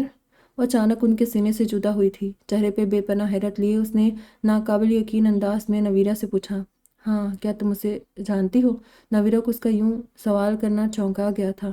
نہیں، میں نہیں جانتی، عائدہ نے اٹکتے کہا، نظر جھکا لی۔ نویرہ کو اگر وہ یہ بتا دیتی کہ وہ عزیر کو جانتی ہے تو پھر اسے باقی ہر بات بھی بتانا ضروری ہو جاتا۔ آفاق سے بات کرتی ہوں کہ وہی اسے سمجھائے۔ نویرہ نے اپنے طور سے پیار سے سمجھانے کی کوشش کی تھی۔ زیر لب بڑبڑاتے ہوئے وہ اس کے پاس سے اٹھ کھڑی ہوئی تھی۔ ممی، عائدہ کی آواز پہ نویرہ نے پلٹ کر دیکھا۔ وہ سر جھکائے بیٹھی اپنے ہاتھوں کو دیکھ رہی تھی۔ آپ اس رشتے کے لیے ہاں کر دے، اپنے ناخنوں کو کھرچتے اس نے آہستہ سے کہا۔ اس کی بات سن کر نویرہ کے چہرے پہ بے اختیار خوشی امڈ آئی۔ آگے بڑھ کر انہوں نے محبت سے اس کی پیشانی پہ بوسہ دیا اور اسے ایک بار پھر سے سینے سے لگا لیا۔ کیا تم بھی امی اور خالہ کی طرح مجھ سے ناراض ہو؟ میں تم سے ناراض کیوں ہونے لگا عزیر؟ لیکن میری سمجھ میں یہ نہیں آ رہا کہ تم یہ فیصلہ کیوں کر رہے ہو؟ اس میں نہ سمجھ آنے والی کون سی بات ہے شہید؟ دیکھو، اگر ازالہ ہی کرنا تھا تو شاید پھر عائدہ سے تمہیں نہیں مجھے شادی کرنی چاہیے، کیونکہ اس کے گنہگار تم نہیں، میرے بابا ہے۔ میں سمجھتا تھا تم مجھ سے زیادہ جانتے ہو، لیکن نہیں، تم بھی شاید مجھے اتنا ہی سمجھتے ہو جتنا امی اور خالہ۔ تو کیا تم واقعی؟ ہاں میرے دوست، میں اسے پسند کرتا ہوں۔ پہلی نظر میں ہی اچھی لگی تھی مجھے۔ وہ فریب، وہ ریا سے پاک ایک ایسی روح ہے جو حالات کی وجہ سے بھٹک گئی، پر اب وہ بہت بدل گئی ہے۔ کیا تم اس سے دوبارہ ملے؟ عزیر نے نفی میں سر ہلایا۔ بس ایک جھلک دیکھی تھی۔ جہازی سائز پلنگ پہ وہ سرخ جوڑے میں ملبوس کسی شاعر کی غزل کی طرح حسین لگ رہی تھی۔ اس کا رنگوں میں بھیگا دلکش سراپا، قیمتی زیورات اور عروسی جوڑے میں قیامت ڈھالا تھا۔ مہندی میں رنگی ہتھیلیوں کی نمی اس بات کی کمازی کر رہی تھی کہ وہ اس وقت بے تحاشا گھبرائی ہوئی تھی۔ عزیر سے بہت عرصے بعد اس کا سامنا ہونے والا تھا۔ اس دن نویرہ نے جب اسے عزیر کے رشتے کے متعلق بتایا تو بے ساختہ اس کے منہ سے شادی کے لیے ہاں نکل گئی تھی۔ خود اپنی اس کیفیت پہ حیران تھی، یہ جانتے ہوئے کہ عزیر اس کی زندگی کی ہر ڈارک سائڈ کے متعلق جانتا ہے، کیسے وہ اس سے شادی پہ رضامند ہو گئی، خود سمجھنے سے قاصر تھی۔ لیکن اب جب اس کا سامنا کرنے کا وقت آیا تو اس کے اندر شدید بے چینی تھی۔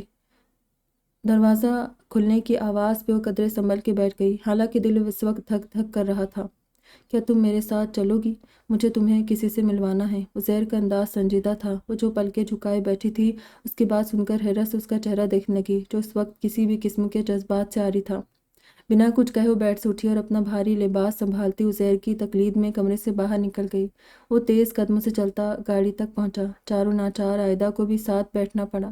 دوران سفر مکمل خاموشی رہی اور عائدہ کا ذہن مزید الجھ گیا۔ سفر نامعلوم تھا اور منزل انجان۔ خود میں سوال پوچھنے کی ہمت بھی نہ رکھتی تھی۔ کچھ دیر بعد گاڑی ایک گھر کے سامنے جا رکی۔ دروازہ کھولنے والی نے متعجب نظروں سے ان دونوں کو دیکھا، پر کہاں کچھ نہیں۔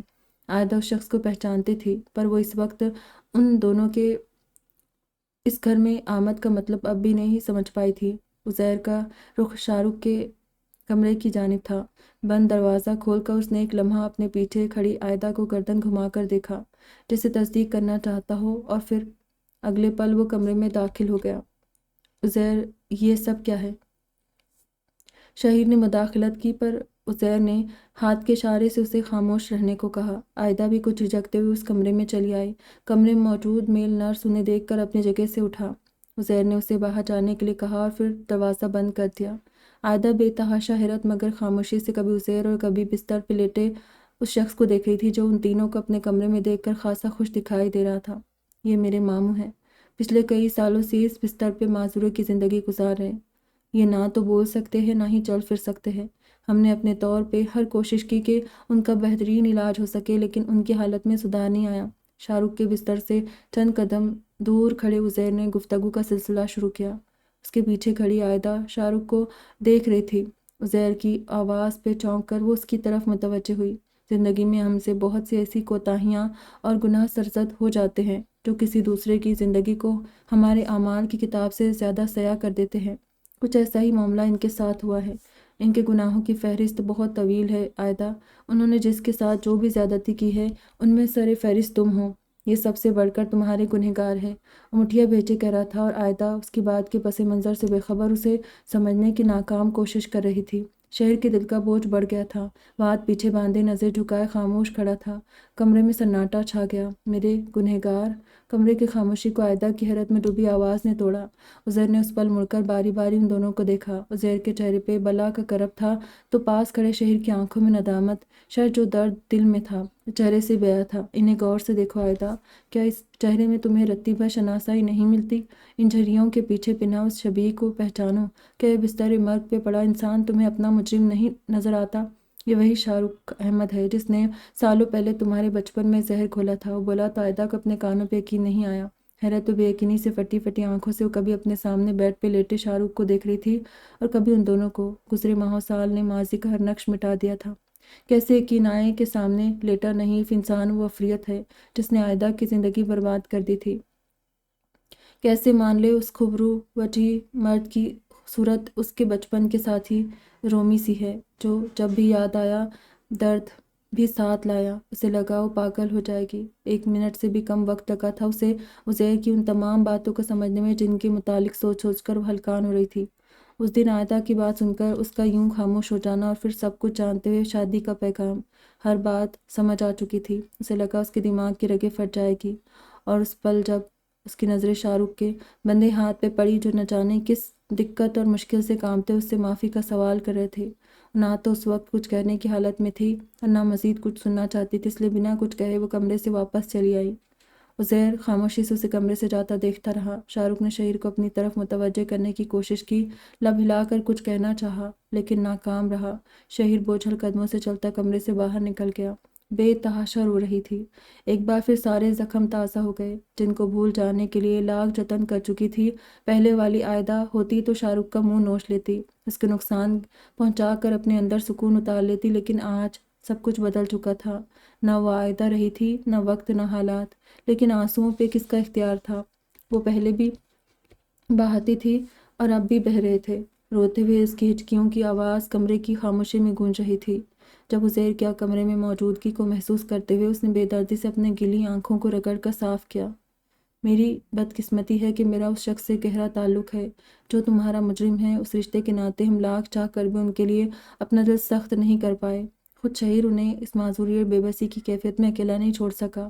لیکن عائدہ، تم ہرگز یہ مت سمجھنا ہم انہیں اس جرم کے لیے معاف کر چکے ہیں جو انہوں نے تمہارے ساتھ کیا۔ میں تمہیں پورا اختیار دیتا ہوں، چاہو تو انہیں سزا دے کر اپنا بدلہ چکا لو۔ سنجیدہ اور مضبوط لہجے میں بولا۔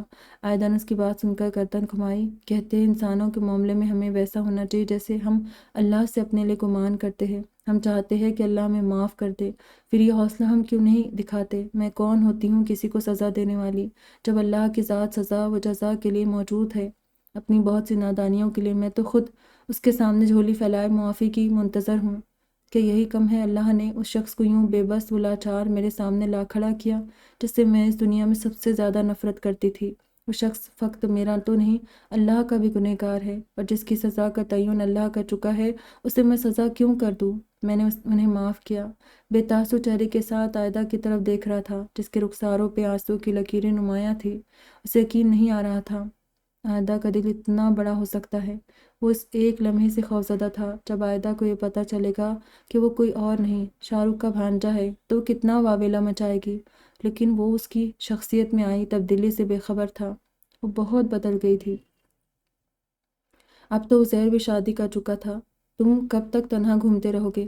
گھر میں مہمانوں کی آمد و رفت کم ہوئی تو شمائل نے ان سے دھر لیا۔ 2 ہفتے شاہ رخ کی موت اور پرسہ دینے والوں کی نظر ہوئے، ایسے میں سبھی پریشان تھے، لیکن اب زندگی واپس پرانی ڈگر پہ لوٹ آئی تھی۔ مجھ سے بھلا کون شادی کرے گا پھپھو؟ استحزائیہ انداز میں سا چائے کی ٹرے رکھتی انیکا نے پل بھر نظر اٹھا کر اس کی جانب دیکھا، پھر اس نے نظر چرا لی، سر جھٹکتی ہوئی کمرے سے نکل گئی۔ کیوں بھائی، تم میں کیا کمی ہے؟ ماشاء اللہ اچھی صورت والے ہو، برسر روزگار ہو، ہر طرح سے قابل ہو، ہنس کھیل کر اپنی بیٹی دیں گے لوگ، انہوں نے باقاعدہ جتایا۔ اور جب وہ پوچھیں گے میرا باپ کون تھا اور میری ماں کے ساتھ کیا ہوا، ان دونوں کے درمیان علیحدگی کیوں ہوئی، تو پھر آپ انہیں کیا جواب دے گی؟ سنجیدہ تھا۔ شمائلہ کو اس کی باتیں ہمیشہ ہی تکلیف دیتی تھی، پر یہ شاید اس کی تکلیف سے قدرے کم تھا۔ اس بات کو بہت وقت بیت گیا شہیر، اب نہ وہ حالات رہے نہ ہی وہ لوگ، تم کب تک اسی دور میں جیتے رہو گے؟ انہوں نے سمجھایا۔ وہ تو بس اتنا چاہتی تھی کہ شہیر اب تنہا نہ رہے، اسے ایک ساتھی کی ضرورت ہے۔ خوشیوں کو اب اگر کوئی سب سے زیادہ ڈیزرو کرتا ہے تو وہ شہیر ہے۔ کوئی جرم نہ ہوتے ہوئے سزا کاٹی ہے اس نے۔ وقت بیت گیا پر زخم اب بھی ہرا ہے۔ ویسے بھی میں خود کو اس قابل نہیں سمجھتا کہ کسی آنے والے انسان کو اس کا درست مقام دے پاؤں۔ لاؤنج میں داخل ہوتی عائدہ کے کانوں سے شہیر کے لفظ ٹکرائے اور اسی پل نگاہ انیکا پہ جا ٹھہری جو پردے کی اوٹ میں کھڑی ان کی باتیں سن رہی تھی۔ عائدہ کو دیکھ کر اس نے نظر چرائی، پر عائدہ کو وہ خاموش پیغام مل چکا تھا جو انیکا لفظوں میں بیان کر پائی تھی۔ اب تو شہیر اور انیکا کی شادی کو بھی 1 مہینہ ہونے والا تھا۔ عائدہ نے یہ ساس کے کان میں انیکا کا نام ڈالا تھا۔ وہ بخوشی راضی ہو گئی تھی۔ بھلا اس سے بڑھ کر انہیں کیا چاہیے تھا کہ شہیر جیسا لڑکا ان کا داماد بنے؟ وہ ان کے سامنے کا پلا بڑا اور ان کا اپنا خون تھا۔ عائدہ نے ایک بار پھر قرآن اکیڈمی جانا شروع کر دیا تھا۔ اس تمام عرصے میں عائدہ کی عزیر سے کوئی خاص انڈرسٹینڈنگ نہیں ہو سکی تھی۔ وہ ضرورت سے زیادہ خاموش رہتی تھی اور عزیر کی موجودگی میں بہت ریزرو ہو جاتی تھی۔ عزیر کا اپنا مزاج بھی کچھ ایسا ہی تھا، اور کچھ اس کے کام کی نوعیت ایسی تھی، اسے بہت زیادہ وقت نہیں دے پاتا۔ پچھلے کچھ دنوں سے عائدہ کے رویے سے ڈسٹرب تھا۔ شاہ رخ کو معاف کر چکی تھی، گھر میں سب کے ساتھ نارمل تھی، تو پھر عزیر سے اس کا یوں کھینچے کھینچے رہنا، یہ بات اسے دن رات پریشان کر رہی تھی۔ آج کل وہ گھر بھی لیٹ ہی جا رہا تھا، کچھ تو کام کی وجہ سے۔ گھر واپسی کا وقت نہیں تھا اس پر عائدہ کی پریشانی۔ گھر سے اس کا دل اچاٹ ہو گیا تھا۔ اب بھی کام سے فارغ ہو کر بے مقصد سڑکوں پہ گاڑی دوڑا رہا تھا، جب سامنے سے آتی ایک تیز رفتار موٹر سائیکل کو بچاتے اس کی اپنی گاڑی کا کنٹرول چھوٹ گیا۔ ایکسیڈنٹ معمولی نوعیت کا تھا، لیکن عزیر کے دائیں ہاتھ میں ٹھیک ٹھاک چوٹ آئی۔ ٹانگ پہ آئی چوٹوں کے بعد ڈاکٹر نے بیڈ ریسٹ کی ہدایت کی تھی۔ آپ کے لیے سوپ لائی تھی۔ بیڈ پہ لیٹا تھا۔ عائدہ نے ٹرے اس کے پاس رکھی تو وہ سیدھا ہو کر بیٹھ گیا۔ شکریہ۔ اس نے بائیں ہاتھ سے سامنے پڑے پیالے سے چکن کارن سوپ لینا چاہا۔ وہ اس کے پاس ہی کھڑی تھی۔ میں کھلا دوں؟ عزیر کا بڑا ہوا ہاتھ رک گیا۔ اس نے بے تاثر چہرے کے ساتھ عائدہ کی طرف دیکھا مگر کچھ کہا نہیں، لیکن وہ اب اس کے پاس بیڈ پہ بیٹھی چمچ سے اسے سوپ پلا رہی تھی۔ آپ کی بینڈیج بدلنے والی ہے، میں ڈرائیور کو کہہ دیتی ہوں، وہ آپ کو ڈاکٹر کے پاس لے جائے گا۔ اس کی اگلی بات نے عزیر کو مزید حیران کر دیا۔ 10 باتوں کے جواب میں ہاں یا نہیں سے کام چلانے والی عائدہ آج اس سے خود بات کر رہی تھی۔ شاید اس کو میرے حال پہ ترس آ رہا ہے۔ وہ سوچے بغیر نہیں رہ پایا۔ کی ضرورت نہیں ہے، مجھے اپنی تکلیفوں کے اتنے طویل عرصے تک ناز اٹھانے کی عادت نہیں۔ خشک لہجے میں بولا، بینڈیج بدلنا ضروری ہے، ورنہ کیسے پتہ چلے گا زخم بھر رہا ہے یا نہیں؟ سوپ کا پیالہ ختم کر کے وہ پاس پڑی کتاب پڑھنے لگا۔ عائدہ برتن واپس رکھ کر کمرے میں آئی تو اس کے ہاتھ میں فرسٹ ایڈ باکس تھا۔ اس میں سے مرہم اور بینڈیج نکال کر اس نے عزیر کے دائیں ہاتھ پہ لگی پرانی بینڈیج اتاری۔ زخم ابھی بھرا نہیں تھا۔ مجھے ایسا کیوں لگتا ہے میں نے تم سے شادی کر کے تمہارے ساتھ کوئی زیادتی کی ہے؟ اس کے زخموں پہ مرہم لگا رہی تھی۔ ایک لمحے کو اس کا ہاتھ رک گیا اور اس نے نظر اٹھا کر عزیر کی طرف دیکھا جو بہت غور سے اسے دیکھ رہا تھا۔ آپ نے میرے ساتھ نہیں، یہ زیادتی اپنے ساتھ کی ہے۔ میں کسی طرح آپ کے لائق نہیں تھی۔ وہ ایک بار پھر اپنے کام میں مصروف ہو گئی تھی۔ یہ تم کیسے کہہ سکتی ہو؟ وہ بہت سنجیدگی سے بولا۔ عائدہ اب مرہم لگا کر ہاتھ پر دوبارہ بینڈیج کر رہی تھی۔ جو کچھ ہوا اس میں آپ کا کوئی قصور نہیں تھا۔ پھر یہ کفارہ آپ کو ادا نہیں کرنا چاہیے تھا، اور میں جانتی ہوں جلد آپ اس فیصلے پہ پچھتائیں گے۔ اس نے نظریں ملائے بغیر کہا۔ اس کی بینڈیج مکمل ہو چکی تھی۔ وہ اب سارا سامان واپس فرسٹ ایڈ باکس میں رکھ رہی تھی۔ میرا کوئی جرم نہیں تو میں کفارہ کس بات کا کروں گا؟ اس نے کوئی جواب نہیں دیا، خاموشی سے اس کے پاس سے اٹھ کھڑی ہوئی۔ تم اگر ایسی باتیں سوچتی ہو تو اس کا مطلب تمہارے دل میں میرے لیے سرے سے کوئی جذبات ہے ہی نہیں، اور ایک میں ہوں کہ… عزیر نے اچانک اس کا ہاتھ تھام لیا۔ وہ سنجیدہ نظروں سے اسی کو دیکھ رہا تھا۔ عائدہ کو اس کی نظریں کنفیوز کر رہی تھی۔ وہ اس پل وہاں سے بھاگ جانا چاہتی تھی۔ کیسے بتاتی اسے کہ وہ اس کی زندگی میں کیا مقام رکھتا تھا؟ جب نویرہ نے اسے عزیر سے شادی کی نوید سنائی تو دل خوش گماں نے یہی جانا کہ یہ سب محبت ہے، لیکن اس رات جب عزیر نے اس پہ وہ سچ آشکار کیا تو سب سے پہلے اسے جس بات نے اداس کیا وہ یہ تھی کہ عزیر نے اس سے شادی کسی جذباتی وابستگی کی وجہ سے نہیں، بلکہ احساس جرم و پچھتاوے کے زیر اثر کی ہے۔ کتنا چوٹ پہنچا رہا تھا یہ خیال کہ اس کا وجود انچاہا ہے، اس بات کی کیا اہمیت کہ میرے دل میں آپ کا کیا مقام ہے، جبکہ آپ کی مجھ سے شادی کی وجہ کیا تھی؟ وہ سچ مجھے ہماری شادی کی پہلی رات ہی پتہ چل گیا۔ اس نے عزیر سے اپنا ہاتھ چھڑانے کی کوشش کی، لیکن اس کی گرفت مضبوط تھی۔ وہ اس وقت بستر پہ اس کے اتنے قریب بیٹھی تھی کہ اس کی سانس کی آواز بھی سن سکتی تھی، اور وہ بھی اس وقت اس کے دل کی دھڑکنیں گن رہا تھا۔ میرے لیے یہ بات بہت اہم ہے کہ کیونکہ اس ایک بات پہ ہماری آنے والی پوری زندگی کا انحصار ہے، اور جس سچ کی تم بات کر رہی ہو وہ بھی تمہارے اپنے ذہن کی پیداوار ہے۔ تم سمجھتی ہو تم بہت بدل گئی ہو، اپنی ہر کمزوری پہ قابو پا چکی ہو، لیکن حقیقت یہ ہے کہ تم آج بھی بدگمان ہونے میں ایک لمحہ نہیں لگاتی ہو۔ فرد جرم عائد کرنا تمہارے بائیں ہاتھ کا کھیل ہے، اس نے ایک ایک لفظ پہ زور دیتے ہوئے کہا۔ ایک مرد ہو کر یہ بات اگر آپ کے لیے اہمیت رکھتی ہے کہ میرے دل میں آپ کا کیا مقام ہے، تو آپ کی بیوی ہونے کی حیثیت سے یہ بات میرے لیے کتنی اہم ہوگی کہ آپ کی زندگی میں آپ کے دل میں میری کیا جگہ ہے۔ سب کچھ جانتے بوجھتے آخر آپ نے مجھ سے شادی کیوں کی؟ روحانی بول رہی تھی، اس بات سے بے خبر کہ پاس بیٹھے عزیر کا موڈ اچانک بدل گیا تھا۔ بالآخر وہ اسے بولنے پہ مجبور کر چکا تھا اور اس مقام پہ لے آیا تھا جہاں اس کی غلط فہمی کا خاتمہ کیا جا سکتا تھا۔ یہ بھی ٹھیک ہے، اقرار محبت میں پہل اصولاً مجھے ہی کرنی چاہیے تھی۔ عزیر کا لہجہ جس قدر سنجیدہ تھا اس کی آنکھوں میں اتنی ہی شرارت بھری تھی۔ عائدہ بس ایک پل اس کی آنکھوں میں دیکھ پائی اور پھر اس نے نظر جھکا دی۔ میں یہ سامان رکھ کر آتی ہوں۔ اس کے ہاتھ کی گرفت کمزور پا کر جلدی سے اٹھی، لیکن اگلے ہی پل عزیر نے اسے پوری طاقت سے اپنی طرف کھینچ کر اپنی باہوں میں بھر لیا۔ رکو تو، کیا تم نہیں جاننا چاہتی میرے دل میں تمہارا کیا مقام ہے؟ میں تم سے کتنی محبت کرتا ہوں۔ وہ اب شرارت کے موڈ میں تھا۔ میرے دل کی بنجر زمین تمہاری محبت کی فوار کی منتظر ہے عائدہ۔ اس دشت محبت میں آبلہ پائی کا ثمر تمہاری چاہت کے نخلستان سے سیراب ہونا ہے۔ کیا میرے نصیب میں یہ محبت کی بارش نہیں لکھی؟ اس کے گالوں پہ انگلی پھیرتے ہوئے گمبھیر آواز بولا تو عائدہ کے دل کی دھڑکنیں تیز ہو گئی تھی۔ اس صحرا نور دی میں بھی ہمسفر ہوں۔ ایک پیاسا دوسرے پیاسے کو کیوں کر سیراب کر سکتا ہے؟ دھیمی آواز میں بولی۔ محبت کی بارش صحرا میں بھی سیلاب لا سکتی ہے، اور میں آج اس طوفان میں تمہارے ساتھ بہہ جانا چاہتا ہوں۔ کیا مجھے اجازت ہے؟ اسے سینے سے لگاتے ہوئے عزیر نے اس کے ریشمی بالوں پہ بوسہ دیا۔ بالوں کا جوڑا کھل کر اس کی کمر پہ آبشار کی مانند پھیل گیا۔ میں اس محبت کی برسات میں چند لمحے نہیں بلکہ تمام عمر بھیگنا چاہتی ہوں عزیر۔ اس کے سینے میں منہ چھپائے اس نے سرگوشی کی۔ ایسا لگ رہا تھا اس پل زمانے ٹھہر گئے، گردش ماہ و سال تھم گئی، بھٹکے ہوں کو منزل مل گئی، برسوں کی تلاش ختم ہوئی اور دو چاہنے والوں کو ان کی محبت مل گئی۔ چہرے پہ میرے زلف کو پھیلاؤ کسی دن، کیا روز گرجتے ہو برس جاؤ کسی دن، رازوں کی طرح اترو میرے دل میں کسی شب، دستک پہ میرے ہاتھ کی کھل جاؤ کسی دن، میں اپنی ہر ایک سانس اسی رات کو دے دوں، سر رکھ کر میرے سینے پہ سو جاؤ کسی دن۔ ختم شد۔ ناول بہت زیادہ غمگین ہے، لیکن سچ میں بہت خوبصورت، بہت ہی پیاری ہے، مجھے اچھی لگی۔ امید کرتی ہوں کہ آپ لوگوں کو بھی پسند آئی ہوگی۔ یہاں ہماری ناول کا اختتام ہوتا ہے۔ دعا میں یاد رکھنا، اپنا ڈھیر سارا خیال کرنا۔ پھر ملیں گے کوئی اچھی سی ناول کے ساتھ۔